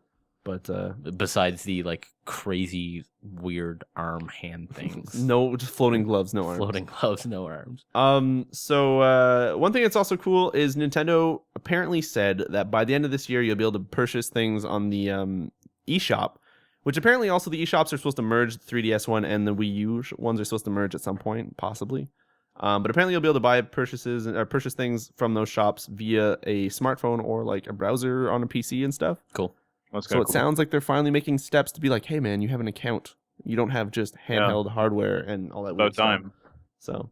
So that makes me excited. Nintendo might be stepping in the right way, in the right direction, and that makes me kind of happy. Speaking of Nintendo though, did you catch their financials earlier today? No. Yeah. How are they looking?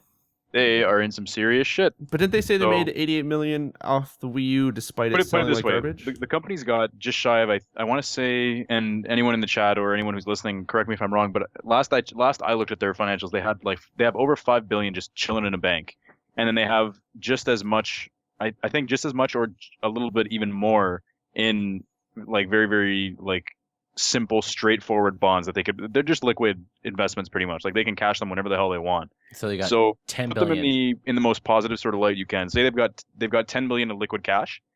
It doesn't change the fact that they only sold 10,000 Wii U's in the last 3 months in Europe. Seriously?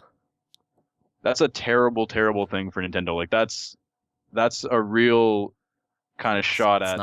It's not printing like money. look at where they're going. Like the only real thing they've got going from them right now is their 3DS. And I mean, you can look at the love that the 3DS gets, and you can reckon anyone who, whether you're a Nintendo fan or not, you can see that the 3DS is something that's beloved by everybody, regardless of whether they like Nintendo or not. Like if someone, like I'm not a Nintendo fan myself, but I like when that black 3DS comes out, I'm gonna buy one. Oh, probably. The XL? Yeah, That's gonna be it's not coinciding with the Pokemon. Never mind. I thought it was. but it just like I don't know what the hell Nintendo is thinking. They've said it themselves. They've voiced it accordingly that I can't remember what the exact quote was, but they said something like they don't know how to sell or they don't know how to pitch like their selling points of their consoles. Yeah. But I think it's a bigger problem than that. Like personally, I think the issue is that they don't seem to listen to the market. No, I definitely agree above and with you on beyond anything else. They just don't listen. Like there's certain things that they don't do that it just doesn't make sense as to why they wouldn't. And they're relying way too heavily on first party. They've got to start pushing third party stuff. Yep. No one's gonna play like Call of Duty on a Nintendo console anymore. Yeah, like 30 people did on the multiplayer but I mean, when you check. But that was when and how often. Yeah, I don't know. So definitely it's something that I really wish that they would turn themselves around and start actually paying attention. Like they can't just rely on Japan to be their market. They really can't. Or if they do, they'd have to downscale their company. If they do, they're screwed. Sony and Microsoft are going to eat them alive because Sony is already doing very, very well in Japan. They're going to do even better come this generation, at least from what it looks like. Yep. And I mean, if they start taking market share away from Nintendo, then what the hell does Nintendo have left? Nothing. That is true. The handheld market, the Vita is starting to become more popular now. The sales are actually increasing of the Vita with anticipation of the PS4. So the 3DS is still selling like fucking crazy though. Yeah, 3DS is like it's doing gangbusters, but it's like they need to first of all they need to pay a little bit more attention to it and start doing the same sort of practice, or at least trying to do the same sort of practice with the Wii U. They can't just tank the Wii U now. Like they've already put so much cash into it. I have a really random question that I want to ask you guys after this random, unless we're done talking about the. I'm done with Nintendo. Okay. Yeah, same. Where the fuck did the term gangbusters come from? Because I've heard that shit so long, and I'm trying to, when you try to picture like what is the meaning of that word? What is that like? A gangbuster? Literally, it's like it's insane that it's exploding like a gang of people. Like, is that? I want to say it was it a TV show or like a radio something or another. I want to say it was a radio show, way back. I don't know. Gangbusters. Gangbusters, a police official or other person who takes in part of breaking up criminal gangs. That's like the literal thing of like a gangbuster. Man. Very successful. You're such a goof. I fucking just read Google. Gangbusters is a famous radio program that was first heard in 1936 and aired until 1957. The sound effect of police sirens, Tommy guns, and screeching tires that opened the show were dramatic and exciting. This inspired the expression "coming on like gangbusters." So it's just exciting, lots of shit happening. Okay, that's cool. Y'all learned something. I wanted to know. I've always heard it, and I've always just been like, what the fuck does like... I know what it is, but what is it? Yeah. What is it?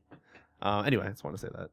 Of all the people who kind of introduced me to random TV and radio stuff, I saw a bunch of episodes of Gangbusters due to my grandfather who doesn't speak a word of English but loved that show. Seriously? Yeah. It's kind of badass, man. It was hilarious. But anyway, in other random news, BioShock Infinite's DLC kind of got talked about, / a DLC got released on the day of the announcement. Yep. So 3 things got announced. One got released is a challenge thing, which I don't remember what it's called. It's something challenge of the Sky Fights, the Sky Edition of Skyerism. Sky Shock Rim. Scarism. If somebody knows it, please let us know. But they also announced 2 things called Burial at Sea. Burial at Sea. Episodes 1 and 2. Which will take place on, I believe, December 31st, 1958. Or it's 1958, which is around when Rapture exploded and went crazy in BioShock 1 or 2 or something. Is that because of... It's the... why did they go crazy again? It's, what was it? A civil war or something. Yeah, I know it was. So the 2 DLCs. Yeah, so the 2 episodes that they're going to be adding as DLC to BioShock Infinite will take place in Rapture. He plays Booker, which is fucking Booker do crazy. it still.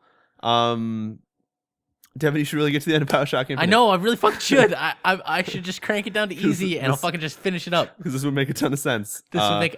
Which is actually weird because I can't believe that they fucking put DLC out that is this sort of, considering you shut your mouth, Riccio, things right that now. do things and things with the things and things. Had they really talked about this at all before making the announcement? No, or they was just it all kind of They just were like, yo, Burial, let's see. Yeah. Bitch. So that seems to be it, which seems really crazy. But I'm super excited. It looks really awesome, and I'm just excited to see what the fuck they're going to do with that. How can they be Vigors and Adam? You've got to finish BioShock Infinite. Adam Vigors. No, you got to finish BioShock Infinite. Does that fucking explain? Is that actually explained in it? This is pretty kind of. Fuck. Sort of. All right, now I really have to finish it. Anyways, there's that. Another random stuff. Humble Bundle. Now is a new Humble Bundle going on for another 12 more days. The Deep Silver Bundle, which comes with Saints Row the 3rd, Saints Row 2, Risen 2 Dark Waters, and Sacred 2 Gold. And if you beat the norm, you also get Dead Island Game of the Year Edition and all the fucking DLC in the world for Saints Row 3. Which is what I'm going to go home and buy right now. So far, it's like $5 for all that shit. That's fucking amazing. Also spending the beating that amount, you also get the soundtrack for Saints Row 3, Risen 2, and Sacred Gold. And for an added bonus, if you spend $25, you also get Dead Island Riptide with the soundtrack for Dead Island Riptide as well. So you or me? Jeez. That was not me. So that's pretty crazy. Check it out. I'd highly recommend dropping $5 and getting all the aforementioned shit, with Saints Row the 3rd being the main reason why. Especially with all the DLC. Awesome right there. So Yeah, do that. Guacamelee, a game that Dan very much enjoyed. I think Kumar, you finished it as well. Oh my god, I loved that game. Yeah, I enjoyed it. I haven't finished it yet, but I still enjoyed it. It's gonna be coming to Steam as the Guacamelee Gold Edition. It's gonna be Highly recommended. $15 still, and it's gonna be out Thursday, August 8th. Oh, cool. The same day as Splunky, not Spunglunky. What were you gonna go? Spunglunky. Spunklunky. Spunklunky. Spunk Monkey. Spank Lucky, not monkey. terrible. Guacamelee and Spunk Monkey coming out the same day.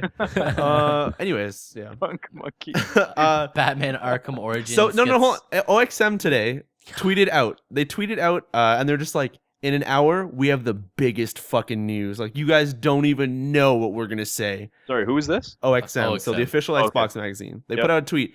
Everybody was something like, "Holy shit! Is Microsoft about to like fucking blow something up with the Xbox One? Like price cut, Connect not over like with just all this." People start speculating like a motherfucker, and then like that hour comes by, and they're just like, "Hey, Batman Arkham Origins is multiplayer." That's anticlimactic. Like, that's Yeah, fucking And it. with a trailer, and a minute and 44 trailer. Like, I don't give a shit about So everybody's that. like, "You fucking kidding me, OXM?" Like, Such This is garbage. why you were not a trusted Yeah. news source. But anyway, so Arkham Fucking- Origins Oh my god. has multiplayer. It's a 3v3v2. Two gangs of Three. thugs. Yeah, two gangs of three. Two gangs of three for different thugs. Which One seems that to were be- showed were the Joker And Bane and Bane versus versus Batman and Robin. and Robin. Yeah. It sounds like it's I gonna don't be know why God you're of War saying it that way. I Central. was explaining it Because that you way. were explaining it in a really, really weird No, whatever. fashion. Fascist. Yeah. Anyway, it seems really crazy. I don't know. I don't know what don't I give- think of. Robin looks fucking fruity. No. Well, His costume is weird. What I find weird is I wonder how it's actually. Robin looks fruity. I wonder how it's actually going to play, because I wonder if it's going to be pretty much Gears of War style if you're playing as the other people, or if it's going to be. Just beating the shit out of by yeah. Batman and Robin. It's like, I don't know. Like, would there be a cover system because if you're shooting at the other people, or was there no cover system because there's no time for sticking to walls and shit if Batman's gonna punch you in the fucking face? Like, I don't understand. But I Riccio, just you know what this is gonna be like? It's gonna be like God of War Ascension. Oh, I'm excited then. Woo! Let's get into this. Let's buy season passes. be Like so 5 bad. Let's buy like 5 season passes. Again, this is a perfect example of a game that doesn't need multiplayer, yet they feel like they need to add it. Yeah, nope, they do not need multiplayer. I don't know how it's gonna work properly, to be honest with you, yeah. at all. Oh, so there is vaulting over cover and cover and evasive rolls. That's gonna be weird because you're gonna be in cover and Batman's gonna be ripping your throat out. Yeah, he's gonna punch your goddamn face right off your goddamn body, punching it. What are you still looking at Joker stuff? I was looking to see if there's gonna be some silly picture of like somebody being sillied up and you know, the silly stuff of the silly. It's No a worthwhile 4 things. fucking page article. Yeah, 4-page article. Some Oh super my- sweet news. Do you own Train Simulator 2013? Well, that's great because apparently you get a free upgrade to Train Simulator 2014 coming out September 26th. Choo choo. That's kind of crazy. Could you imagine if like Madden from like EA was like, "Hey, you have last year's, you get this year's. You got Did that they- year's too, you get the year after." Like Did that. these guys, the developer behind Train Simulator, did they do that last time as well? Where No, if you had this is new. 2012, they'd upgrade you? I actually don't know if they did I that don't in think they 2013. did. I think they only Okay. did it to 13 to 14. Hmm. But have you seen some of the guys who are like crazy into the train simulator stuff?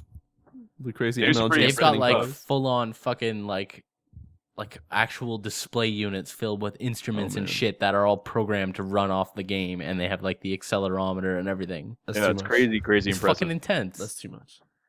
Why do you need to simulate driving on rails? Because like Battle, that Xbox game, Bama good. Batman? Is that? No, that thing that got the Kinect release with there was a weird mech game. I can't even remember the fucking name of it. It's like Real Steel? No, that was a movie. channel. You guys might know it. Big controller, massive. Had an eject and Had the button. good. That was the good mech one. That Yeah. and then they came out with a shitty Steel Battalion. Steel Battalion. Thank you, Devin. I was really excited for that, and then I was super disappointed that that turned into a piece of flaming poo. Yeah. In other random my stuff, dreams. I think it's just my like news. Keep saying in other random stuff. It's just always gonna be Well, fucking- GTA 4 doesn't come out. Somebody modded GTA 4. Well, GTA 5 Go hasn't for come it. out yet. Yeah. Go on again. Someone has modded So the 5th one's not out. GTA 4. What'd they do to the 4th one? They added in the character switching shit, which is actually pretty cool. They're like, hey, why don't we just peel out and just flash the screen and just do that real good and then just go to another character. It looks pretty cool. Yeah. but everybody's Nico. Yeah, and it doesn't really. I don't think GTA 4's engine was built to have you zoom out at that much of like a fucking speed and zoomed out that much where shit is just like, oh, am I supposed to be being rendered? What's happening? Like, oh, it just kind of like starts flickering and going crazy. And then textures pop in, and yeah, it's a little weird. Yeah, One of the worst ports in a long time. Oh yeah. I tried playing that for again. the Ouya, actually. yeah.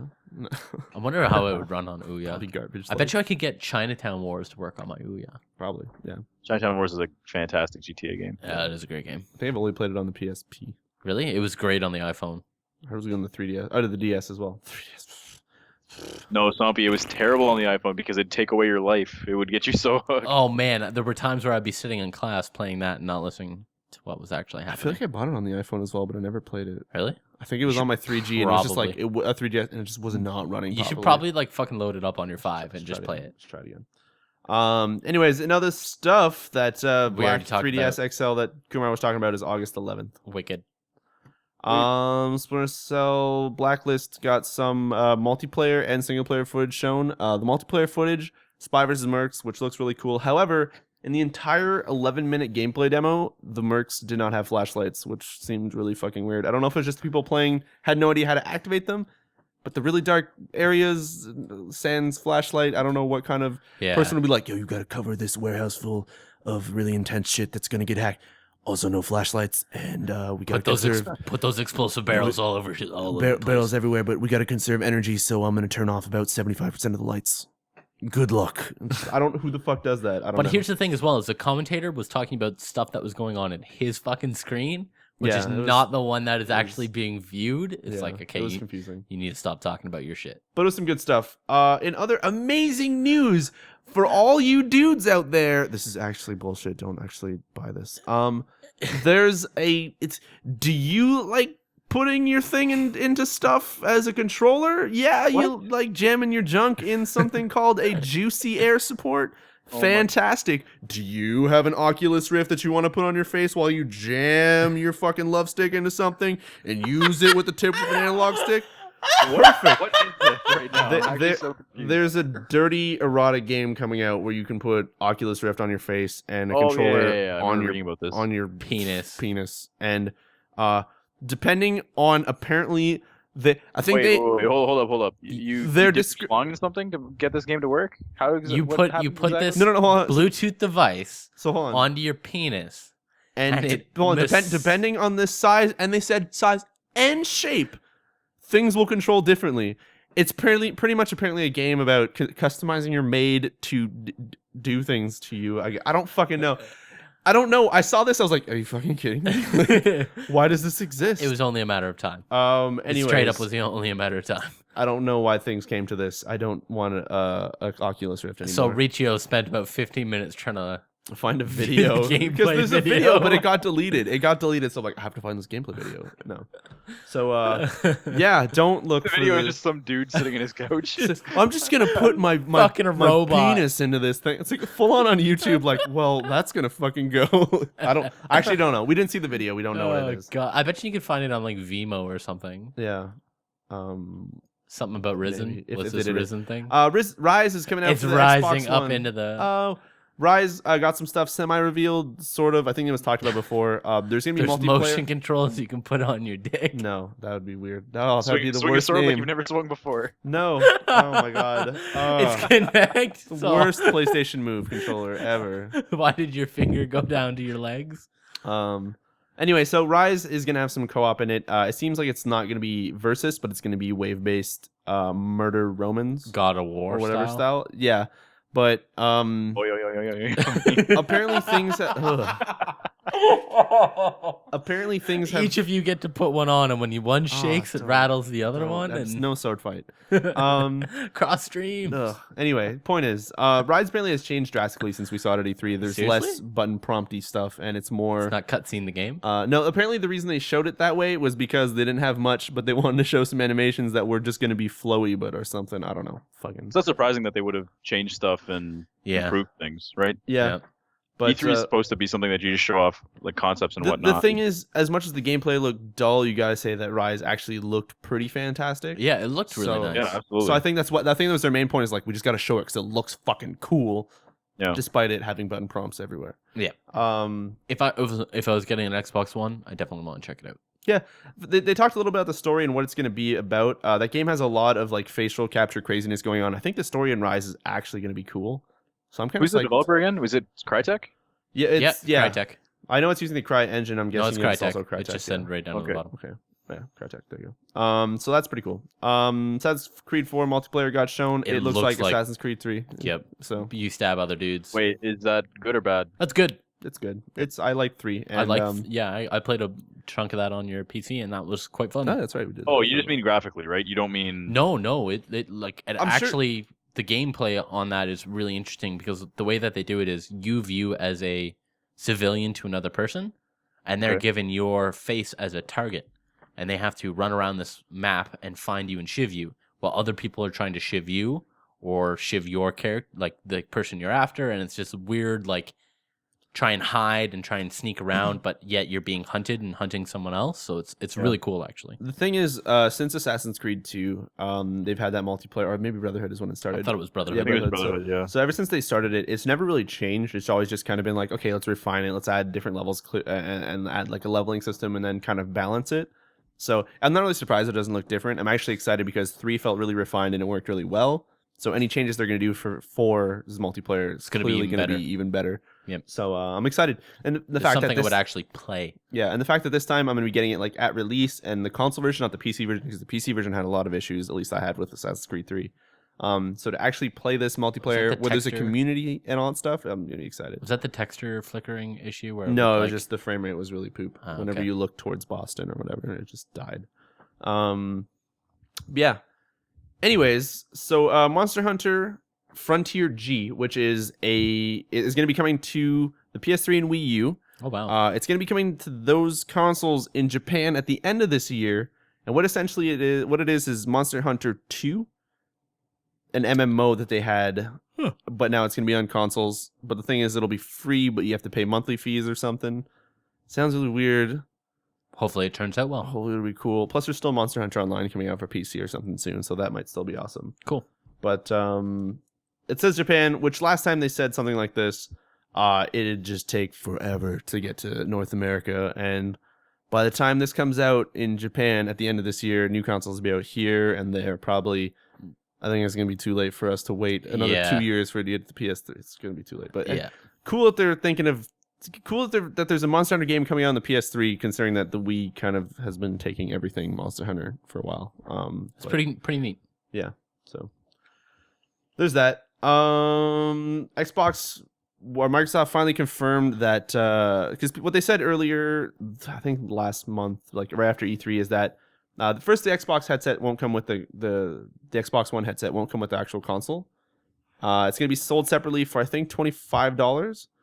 But then instead Microsoft was like, we're trying to find a way to include it in the package. So maybe it might be. But what they officially said, what they said last month was that you won't be able to use Xbox 360 headsets on it, which meant even if let's say you have Astros like I do, the little connector that would go into the bottom of the controller to use as a mic wouldn't work on the Xbox One controller. And they're like, no, you have to buy a new set of whatever the fuck you're using, and it'll have to connect with proprietary shit.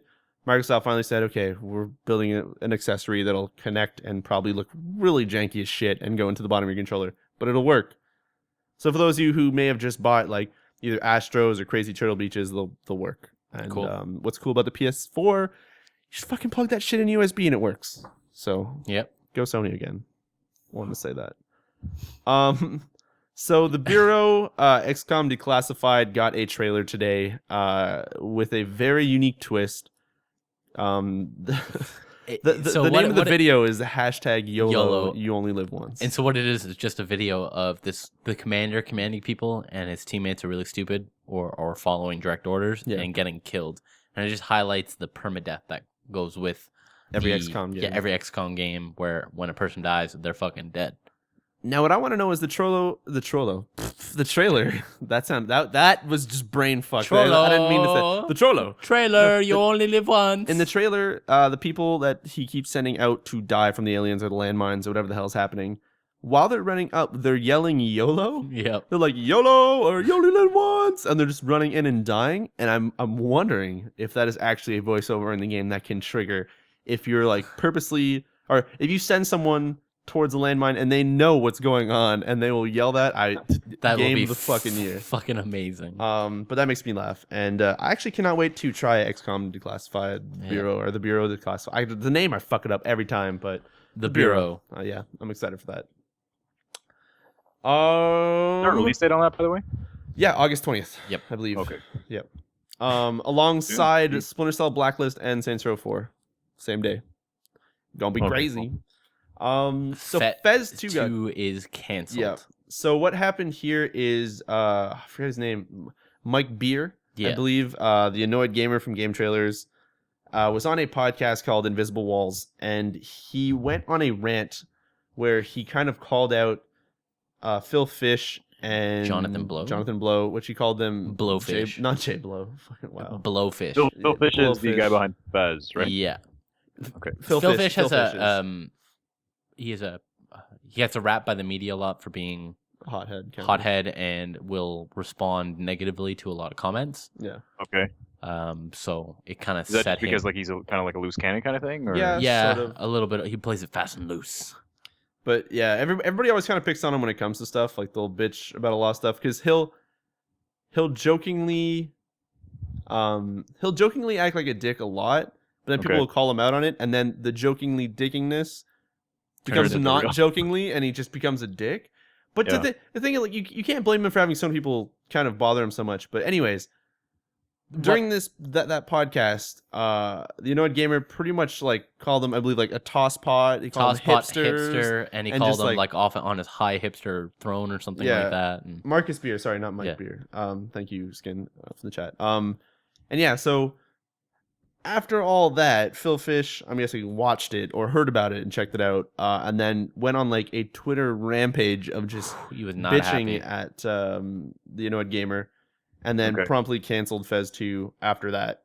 And then Polytron went and tweeted on their official Twitter and was like, "Yeah, Fez 2 is done. We're sorry to announce this." Yep.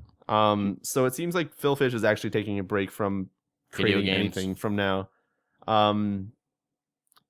I don't know. A lot of people are speculating that he's probably going to come back in 6 months and maybe work on it again or something.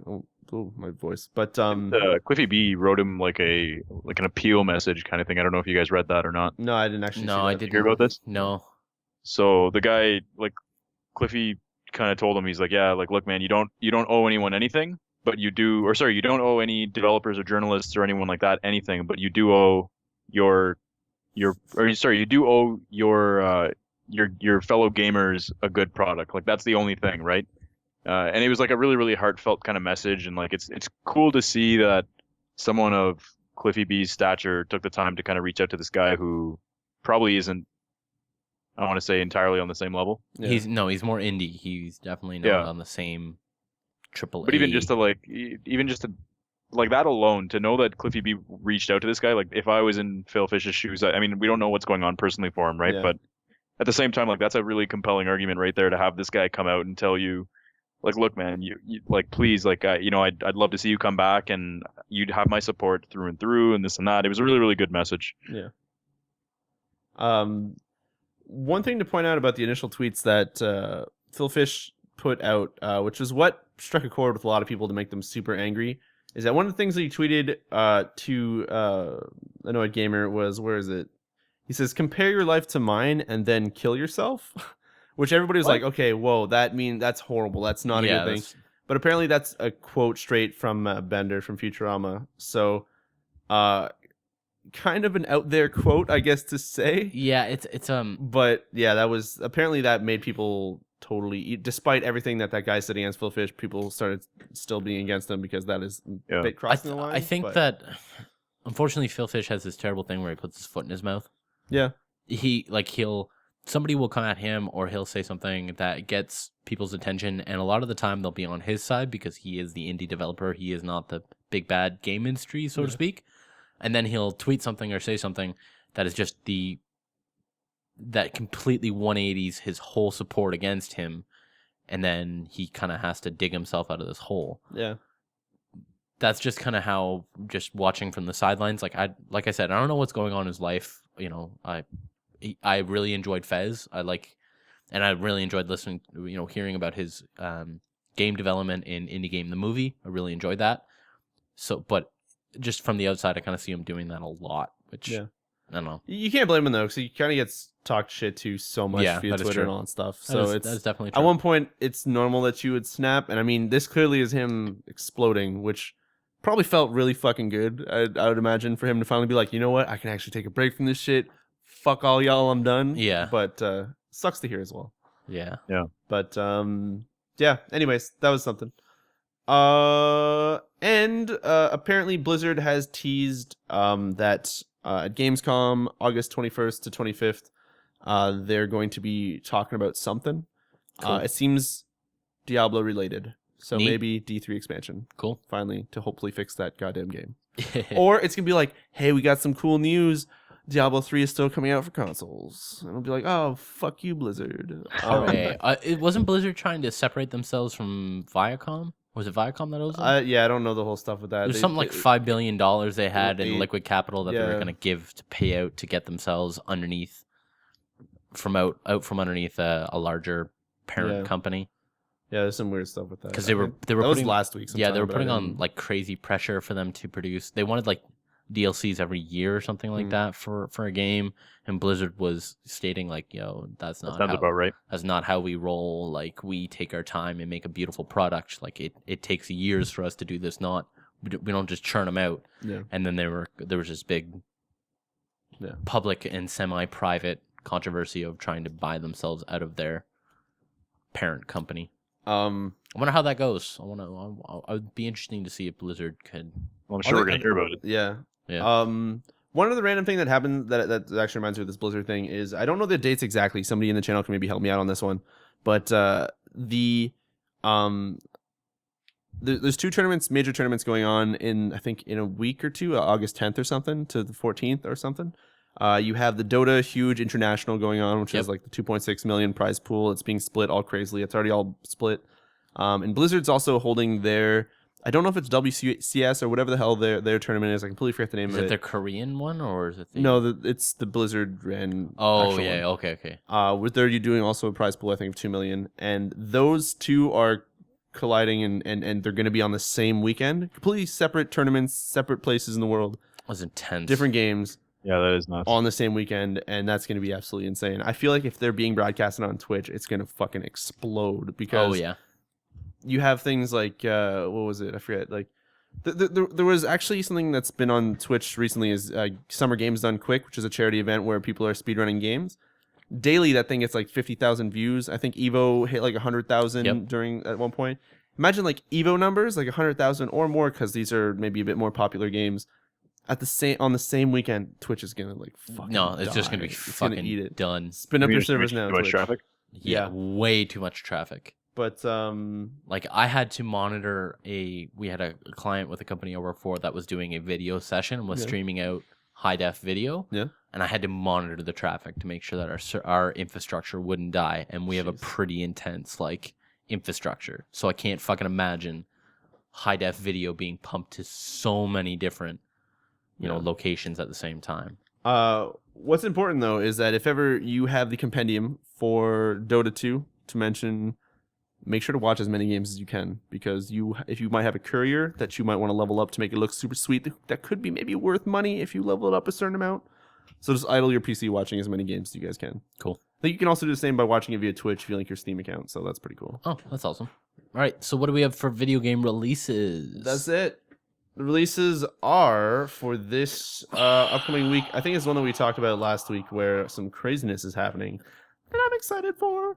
For the week of August 4th to August 11th, we have Pikmin 3 coming out for the Wii U. We have Dragon's Crown coming out for the PS3 and Vita. I should mention Pikmin 3. I will be picking up, and I'll be live streaming it if you guys want to see it. Awesome. Dragon's Crown, I know most of us are picking up for the Vita, so you guys maybe won't see any of that, but you will hear us talk about it.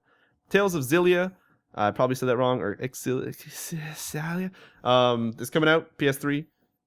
Planes, the animated video game. Yay. We have. You excited for that one, Sompy? Hell yeah! We have Divinity Dragon Commander coming out for the PC.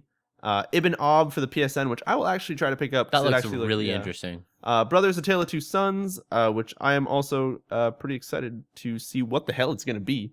Spelunky on the PC. Spelunky and Guacamelee coming out for PC. Nice. So Busy week. What do we got for comments?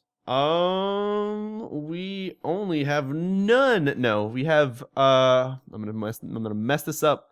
So actually, anybody in the chat, if you guys have any questions, please let them be heard right now. We will read the YouTube comments first, and then we'll get to you guys in a second. And we have actually a few ones from MCP as well that you guys are probably gonna enjoy here locally, and Kumar. Anyway, for the YouTube comments, we have Arceus991 who says, "I have to say it first." Kino Fagan says, That's a P. Pagan? I've actually Pagan? I've never pronounced his last name. Kino. Yeah. We're going to say Kino. Yeah. I still feel violated. That was referring to last podcast how I randomly brought up pictures of him to compare him to the DMC character, which he looks exactly surprisingly like. He looks just like him. Yeah, I actually saw it afterwards. Truly does. Random Purvis says. Ransom Purvis. Ransom Purvis says, I did a run of Halo 4 in 3 hours and Reach in just under 5. And then he comments again. Legendary? Yeah, and then he comments again saying, "Forgot to say on legendary." Holy shit, that's craziness. I can't see these ones because yeah. fucking mic arm. It's okay. The Ultimate Extreme says, "Yeah, for Mirror's Edge speedrun, you need to learn to abuse the double jump glitches and know how to get out of bounds. I can say user Oven Donkey 186 is really good for learning how to do the Mirror's Edge single segment runs and such." And then we have Andreas Davidson, also known as Sweet 2, the guy who does some pretty cool articles on our website. He says, since the last named topic was dreams, I asked you guys what is the most intriguing dream you've ever had that you can still remember, and what is the most horrifying one? There's another part after, but we're gonna start with this. So, intriguing dreams. Can you guys think of one? I had a really crazy lucid dream once that was pretty intense. Okay. It was a lot of flying around, and I turned into a bomber. Weird. Okay. I turned into Bomberman? I turned into a giant stealth bomber and flew around the world, and then I flew to Saturn. That's pretty cool. Strange. And then I could see atoms. That was another thing. Really fucking weird. That's really weird. Were you on drugs? You know you're a giant nerd when like your dream is like, yo, I could see hydrogen bonding to fucking oxygen. Yeah, it was pretty intense. And then I ate cookies. That was about the end of my dream. The most intriguing dream I could have was, it also had to do with kind of flying around. I remember it so sort of like vividly, the way that I was flying, but trying to explain it is going to sound really dumb. So imagine, you know how like, say you're swimming, but you're trying to do that thing where you like frog swim, where you put your hands forward and you kind of like, push away, but with your legs you're also kind of doing like this weird kind of split, but at the knees. It's called the frog swim. But your knees are bent and it looks weird. So imagine that, but instead of like, you're swimming, you're looking forward. Imagine being on your back, so your legs are kind of like bent, sort of, and you're just kind of doing that same thing. So doing this, but going forward. Yeah, but doing that and then flying. And I remember being like in my elementary school area and just flying up and then just like going places. And I was like, this is really cool. And then I woke up and I was like, oh, it doesn't actually work. I can't fly that way. But I don't know. Have you ever had that moment where you realize you're in a dream? Yeah, I enjoy those. Then you just kind of take over. And you're like, what's gonna happen next? And then I had a sword, but the sword was a shotgun sword, and then it was killing things. It shot bees. And then the bitches were like, no. Riccio, put on your Oculus Rift. What was weird is just like how much that weird motion. It's like I could feel it while it was going on, and it's like it felt so real that when I got up, I was just like, I still wanted to do that, and I was like, no, it doesn't let me fly. I thought I learned something. But yeah. What about you, Kumar? Intriguing dreams? I'm trying to think of one, and I can't really. Is it just you in a suit walking down the street? Or without a suit? Oh my god, it's intriguing. So you without a suit?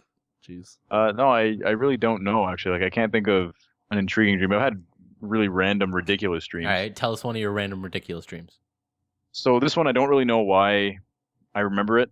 it was probably just because the entirety of my family was kind of involved. So I have, I want to say, I won't get into like names and relationships and all these different things, but there's 6 or 7 cousins of mine from my mom's side who we've just all kind of grown up together. Okay. And I remember having this dream. It was in my grandparents' old house. So I don't know why this was of significant kind of dream content, but that was one of the things that I remember really, really vividly, that it was in their older house.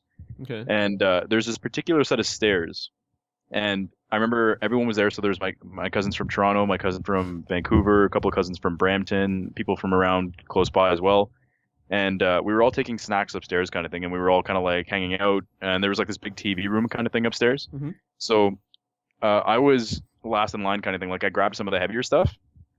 And I'm going up the stairs. And I'd get to the top. And the staircase would just extend like another however many steps. Oh, those are terrible dreams. And I'd get to the top again, and it would extend again. And this happened.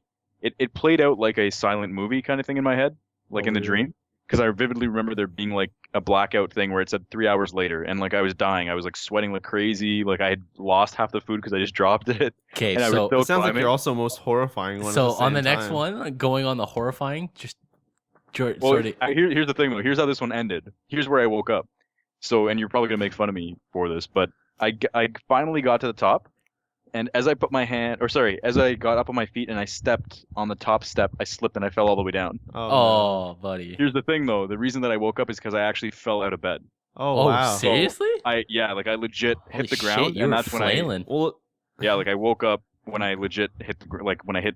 That's brutal. Floor kind of thing in my room. So you were flailing. You were probably walking in your sleep. You should have known though, Kumar, because if the stairs goes indefinitely, I should have been paying attention, right? No. It's if the stairs go indefinitely, it's because you haven't gotten. I forget what it was in Super Mario 64. You don't have enough stars or something, you don't have enough or stars. you didn't run up the stairs backwards or something. You have to do it. Do it next time. So on the most horrifying dream I've had, I had this one dream when I was a kid, and it stuck with me forever. And what it was just in a blank gray room. And I had my coat, and there was a hook. And every time I tried to put my coat on the hook, the hook would just fucking move to another wall. But like, it would just like disappear. Like I'd be holding the coat and it would just disappear.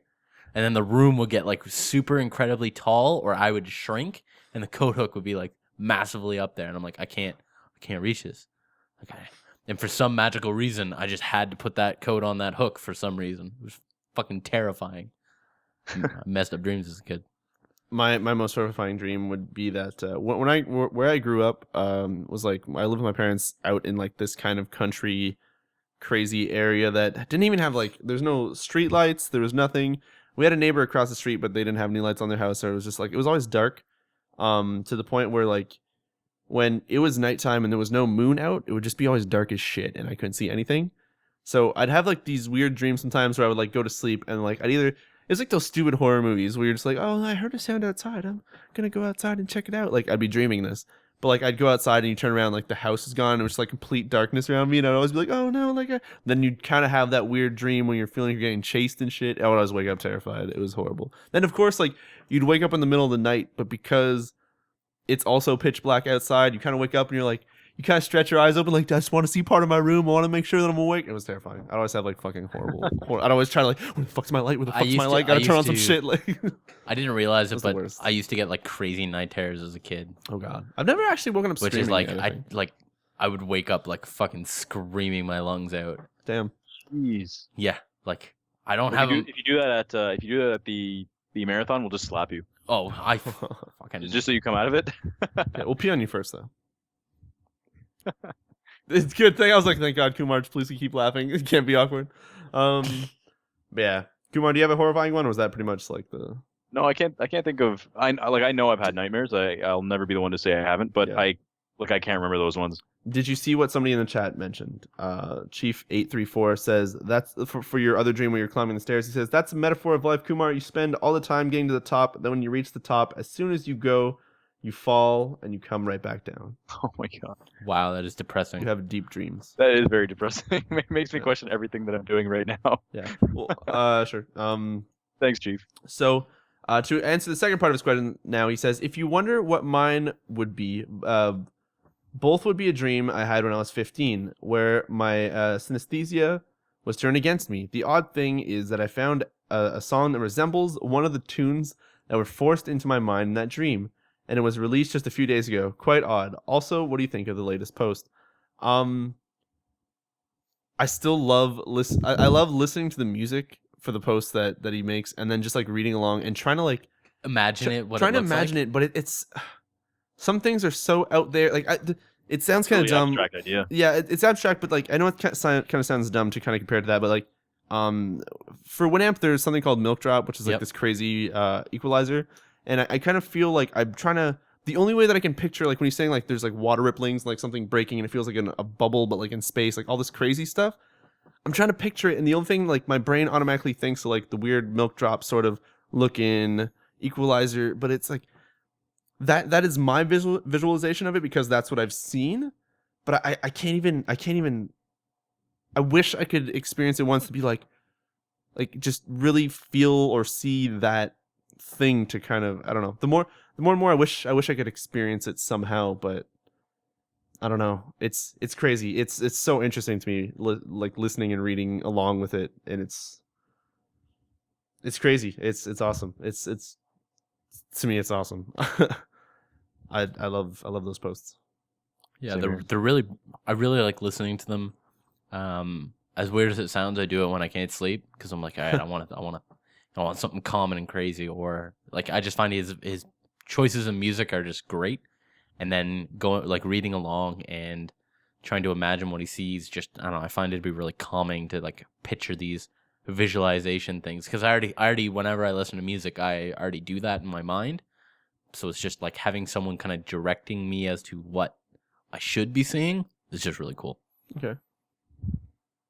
Kumar, any thoughts? Have you actually had the chance to check out any of his posts? Or Yeah, I have. Yeah, and I kind of feel the same way as what you do, where it's one of these things that he does a good job explaining it, but it's still something that I sit there and I wonder to myself, like, I can't begin to imagine being able to actually, like, we have a hard time conceptualizing this. Imagine being in his shoes where the guy's actually going so far as to explain it. Yeah.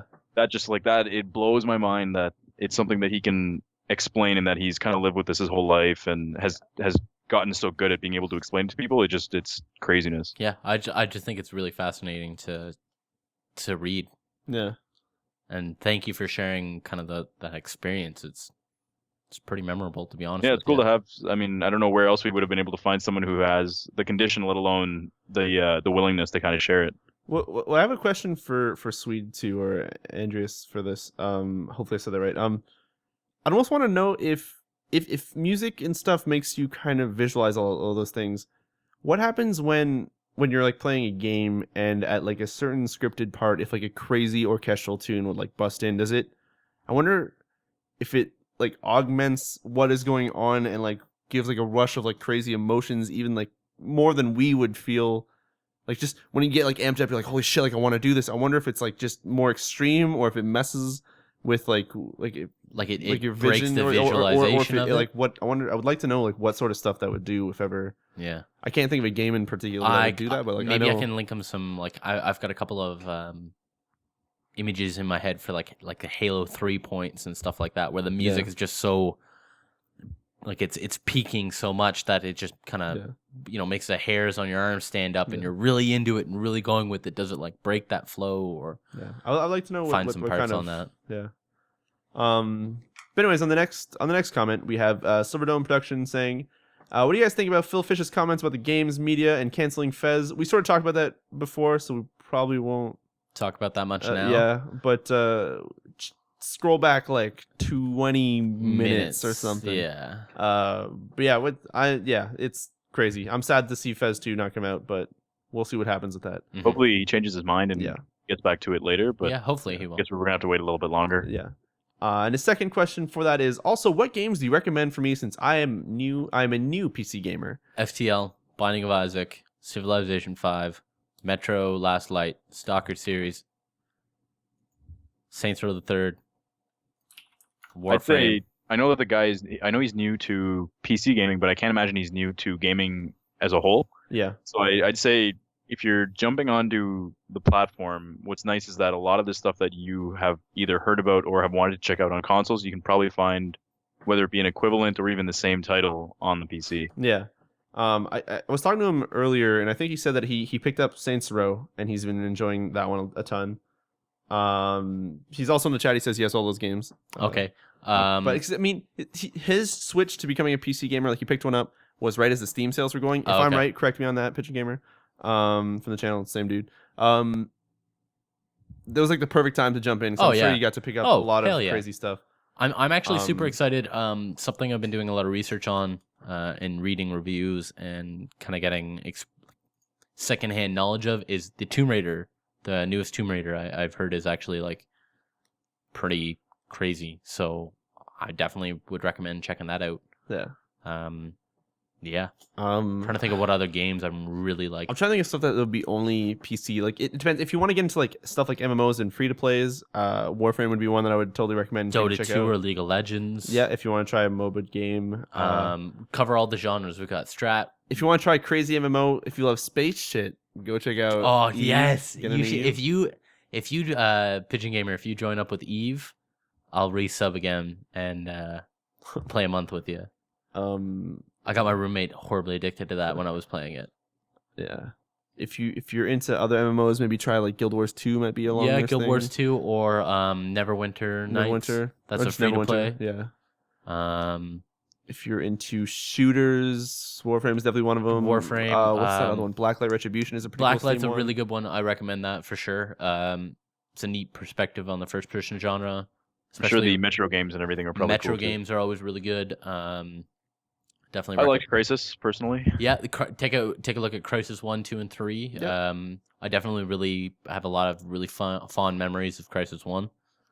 Yeah, same I'm here. trying to think of PC only shit though. Maybe check out if you like doing like weird indie stuff.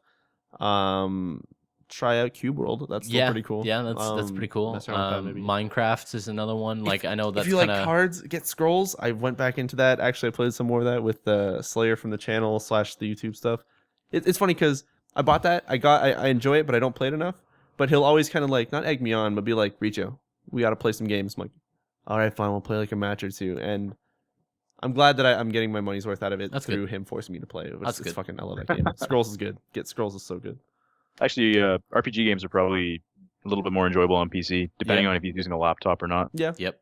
So Mass Effect, Skyrim, all those big games. Get into StarCraft. Oh yeah, StarCraft. Do it. You could. There's actually I think a combo kit now where you can get Wings of Liberty and Heart of the Swarm for. I think it's only $20 more than what the regular cost of Heart of the Swarm is. So possibly, yeah. It's not a bad kit. There's a lot of stuff. There's a whole world out there. If you want, check out some of those. Just try the free to play, so you don't have to spend any money, especially if you just bought a PC. Yep. And you guys in the comments, if you have any ideas for him to play, post them on the next on this podcast, and we will list out some stuff for you. I think that's it for questions. Anybody in the chat? Oh, I just refreshed the chat. Oh shit, that's not the wrong one. I forgot that I had to ban someone, and I selected the chat. All right, chat's gone. If anybody in the chat has any questions, please let them be heard, and we will read them off. I know MCB had some questions for us. Sure. He says, Kumar, what do you think about Lost Planet 3 that is coming out August 30th? I have to finish up. I'm looking forward to it, actually. Did you ever play I don't know. Ones? Yeah, I played the other ones. I don't know whether they're going to address... Like, Capcom is kind of hit and miss with a lot of their stuff, which it worries me in some cases, but I'm hoping that they take the formula and kind of adjust it accordingly, but they keep the things that worked last time around. Like, Lost Planet 2 was a fun game, and it was a good game and everything, but there was a lot of things that I felt were missing. Okay. So I'm hoping that they kind of go back to the drawing board and realize that like the franchise could be awesome if they give it the attention that it needs and that it deserves. I definitely it could be really, really cool. So I hope they do that. I mean, I'm excited for it either way. I think it'll be cool. But I guess, I mean, whether I'm going to buy it or not, that's kind of one of these things where I'm just going to wait and see if it's received well and they, like I said, they address the things that I'd kind of like them to address, then fantastic. Yeah. Yep. Well, I know now they passed it to a Western developer, which makes me kind of excited to play it because it seems like this time they are doing a huge emphasis on the story rather than the gameplay side, which I'm really psyched to play. I'm hoping they still have a little bit of that Japanese flavor to it because that's what I really liked about 1, and I beat 1 actually 2 months ago I finished that up, and I've got 2 loaded up on the PC that I should Nice. probably play before I play 3. Once again, a huge shout out. MCP is the one asking this question, and he actually gifted me Lost Planet 3. So you guys will see a dry run or some sort of that being played on my channel or Let's Play or something at some point. So thanks again to that. So Kumar, So MCP also then asks to Kumar and Devin, and I'll include myself in this as well. He says, what do you guys think of Payday 2? I have Payday 1. I've never played it. Yeah. Watching some of the developer stuff for Payday 2, I really want to fucking get that game. Yeah. It looks real good. What about you, Kumar? Have you heard anything about Payday 2? Yeah, Payday 1 was blind in my opinion. Payday 2 looks like it's going to be craziness. Like that looked like it's going to be so much fun. Okay. Yeah. What did you say at the start there? Because you kind of cut out. You think Payday 1 was what? Oh, we were just saying Payday 1 seemed bland. Oh, bland. in my Okay. opinion. Okay. Like it was kind of just moving from point A to point B. That was it, kind of thing. Like there were interesting concepts to it. Don't get me wrong, but it just wasn't. I just feel like it wasn't as realized as it could have been. Okay. And now with Payday 2, it looks like they're taking the route that they should have in the first place. Yeah. So It I'm looks sure like it's gonna be awesome. they're throwing a lot of color into it, I think, is the right way to... Not just that, like the content itself, like just to be able to plan everything out to the caliber that you can now, it's awesome. Having played the beta a little bit, because if you got like the Criminal Mastermind edition or whatever, you get a beta invite, and somebody bought that edition and passed me the beta. And having watched some videos as well, it seems a lot more random. In Payday 1, like Kumar was saying, is like you'd be put into a map and that was it. You just did whatever. In Payday 2, you have the initial map. So let's say you're doing a diamond heist. You do the diamond heist, you throw the diamond bags into the truck, and then you have another level where you do the exchange, like the diamond heist, the diamonds for the money. But then the cops can still arrive, depending on if you were even spotted in the other one, or if you went in guns blazing, then you'll have a shit ton of cops coming. So on your you. deal could go bad during the exchange, and you could be fighting off your buyer and. Yeah, which is really cool. Plus, in this one, you can have like a loadout where you can kind of customize your weapons, like put silencers, scopes, and all sorts of crap on it. Really fucking cool. But the thing is that a lot of the attachments come as like random sort of loot drops that you get at the end for some cards, from what it looks like.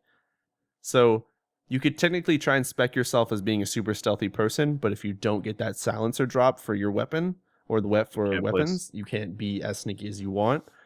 I'm gonna pick that up. That sounds really good. Yeah, but that being said, the combat in Payday 2, the guns feel fucking awesome now. Like everything is just a blast to play. Is it unique feels for each gun? I only played like half an hour because they keep they reset all the stats, and they're gonna reset the stats again once the beta's done, to kind of lead into the game actually being out. So I didn't play much. I only tried the like initial assault rifle and the initial pistol.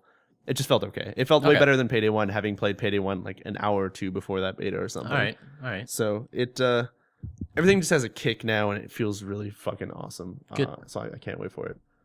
I don't know if there's another question there. Nope. So in the chat we have Phony08 asking, what's better, Mass Effect or Skyrim? Mass Effect. It's like comparing apples and oranges, to be honest with you. Yeah, they're both very different. They're both RPG games, but I had more fun with Mass Effect. Same here. I mean, Mass Effect, I think I've said it before, but Mass Effect is one of my most beloved series, kind of thing. So, despite what people had to say about Mass Effect 3 ending and everything, I still absolutely love that series. Same. Honestly, I definitely have to agree with you on that. Like, I've gotten a lot of usage out of Skyrim, but a lot of it's been kind of dumb and not really like rewarding, I guess is what you do. But I think I've mentioned this before. At the end of Mass Effect 3, when I beat that game, I had a hollow feeling in my chest because that game was done. And there was no more left of it. And it just like, I don't think I can ever play 3 again, just because it was such a huge experience for me that it was just like, there's no, like, I was so emotionally invested in everything that was going on in it that it definitely takes the cake between Skyrim and Mass Effect. Yeah, for sure. Did I tell you guys about when I tried to go back to Skyrim last week? No. I went into it, and I've been hating on it a lot. I enjoyed Oblivion and all that stuff, but Skyrim for some reason just didn't click. So giving it another shot, I tried, and I went in. I was starting to feel it. I was listening to the story. I was really getting into it, and I was happy. And the second I was starting to get attached to it, the game just crashed out, and I was like, okay, well, I guess I'm just never gonna fucking play. That's a sign. I'm never gonna fucking play Skyrim then. That's brutal. Sorry. I'm glad I finished the actual main story in Skyrim, but I'm sad that I didn't get to enjoy it as much as I did Oblivion and sink as many hours as I did Oblivion into that. So fair enough. I want to pick Mass Effect on that one. All right. There's another question. Are we ever gonna do a Survivor Squad or Reus Let's Play? Actually, I really want to do a Reus Let's Play, and I think maybe we can arrange something soon-ish for recording that. For Reus? Yeah. Are you gonna try to do it solo? Do you think, or? I'm not really sure. As well as like I'm gonna have weekends off now. Oh, okay. Cool. So what I was thinking is maybe coming over on Saturday because our school schedule is gonna be changing up. Yeah, and I we're heard. not gonna be able to What do you do mean? it like Wednesdays. We got Oh, class. oh yeah. But the thing is, we're gonna know our school schedule on this coming on August 4th. So on this Holy Tuesday. shit! Really? So yeah, I think that's the date that I saw. So Oh man. we'll be telling you guys when podcast will be once we know what the hell's going on. Yeah. And so what I was thinking is maybe Imagine Wednesdays off. Ooh, that'd be perfect. But anyway. Wonderful. Anyway. I don't know. I would like to do one of each. I was also thinking I've actually recorded a single Let's Play of some Binding of Isaac that I might put out, might not. Yeah. It's a lot of me rambling. You gotta try somewhere. If you didn't like it, well, at least you learn sort of the feel of it, so you can give like another go for something. So what else I was thinking was I was actually looking at Survivor Squad, and I might try doing solo Let's Play of that and naming characters and such.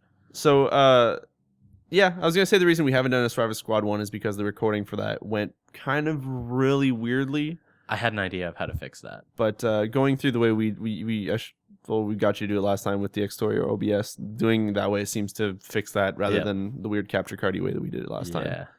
But yeah, in terms of that for Let's Plays, we haven't really started too many of them. I know I'm working on System Shock 2 that I want to try to finish, not as fast as I can to kind of rush through it, but because I want to get to whatever you guys want to suggest, or sort of, I don't know, like I want to finish it so that I can start something else that you guys want to see. Mm-hmm.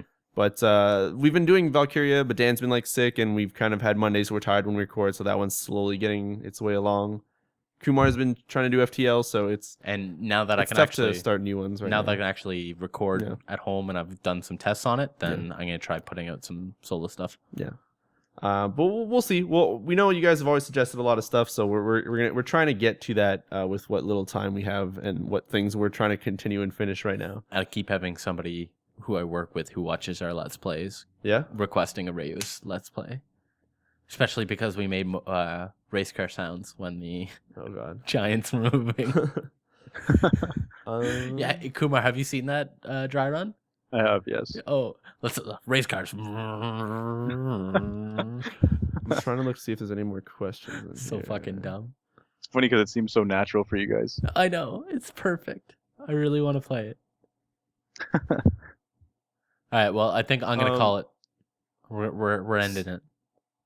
We're dead. Yeah, we were told to say something weird, but I don't know how to. It says Riccio, say something for me in the manliest way ever. All right, Riccio, say it. It's the most beautiful thing in the world. It's watermelon inside of watermelon. Oh my What the hell was that? I have no idea what that's from. I know exactly what I don't know what that's from. What was that? It was a. I'm not saying it. No. Okay then. No. Find out. It's a little bit much for the. Oh shit! What did I just say? That's a little.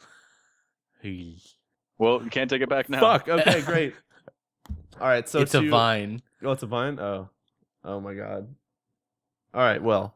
So that being said, to everyone who has been watching and or listening, don't forget to check out, if you're on iTunes listening to this, check out the YouTube channel, because you will find some pretty cool stuff, some crazy Let's Plays, some dry runs, which are first impression videos, and more podcasts with video. So leave some comments on this podcast video on YouTube if you guys want to ask us some questions. We also stream these live as we record them on twitch.tv/Riccio on Wednesdays at roughly 7 p.m. Eastern. 7 p.m. to 8 p.m. depending on how it goes. When we start, whenever we have time to. You know, we would have started recording earlier, but I watched the mating scenario of a small truck and a sedan car. Oh my god! I thought you were Thomas Lee. No. I had to mate. No, the front axle was actually above the hood, like the roof of the sedan. That's crazy. Yeah, so other than that, if you're listening on iTunes, leave some reviews and stuff. And check out our blog at unitygaming.com to check out Sweet 2's cool posts on living with synesthesia. Almost forgot. Synesthesia. So check those out. Those are really sweet. On that note, everyone, thanks for watching. Thanks for listening. You guys are all fantastic. And take care. I've been Riccio. I'm in Kumar. I've been Somppi, I guess. And I've been Dan. Dan, get better soon. Oh, Dan, well, you bust here. Dota. Yeah, Dan will be back, I'm sure, either next week or the week after. The guy's a trooper, so. Yeah, He's a trooper looper. I don't know what that means, Devin. I don't know what that means either. Bye, everyone. Take care, guys. love you. All the best. Bye. Touch your face.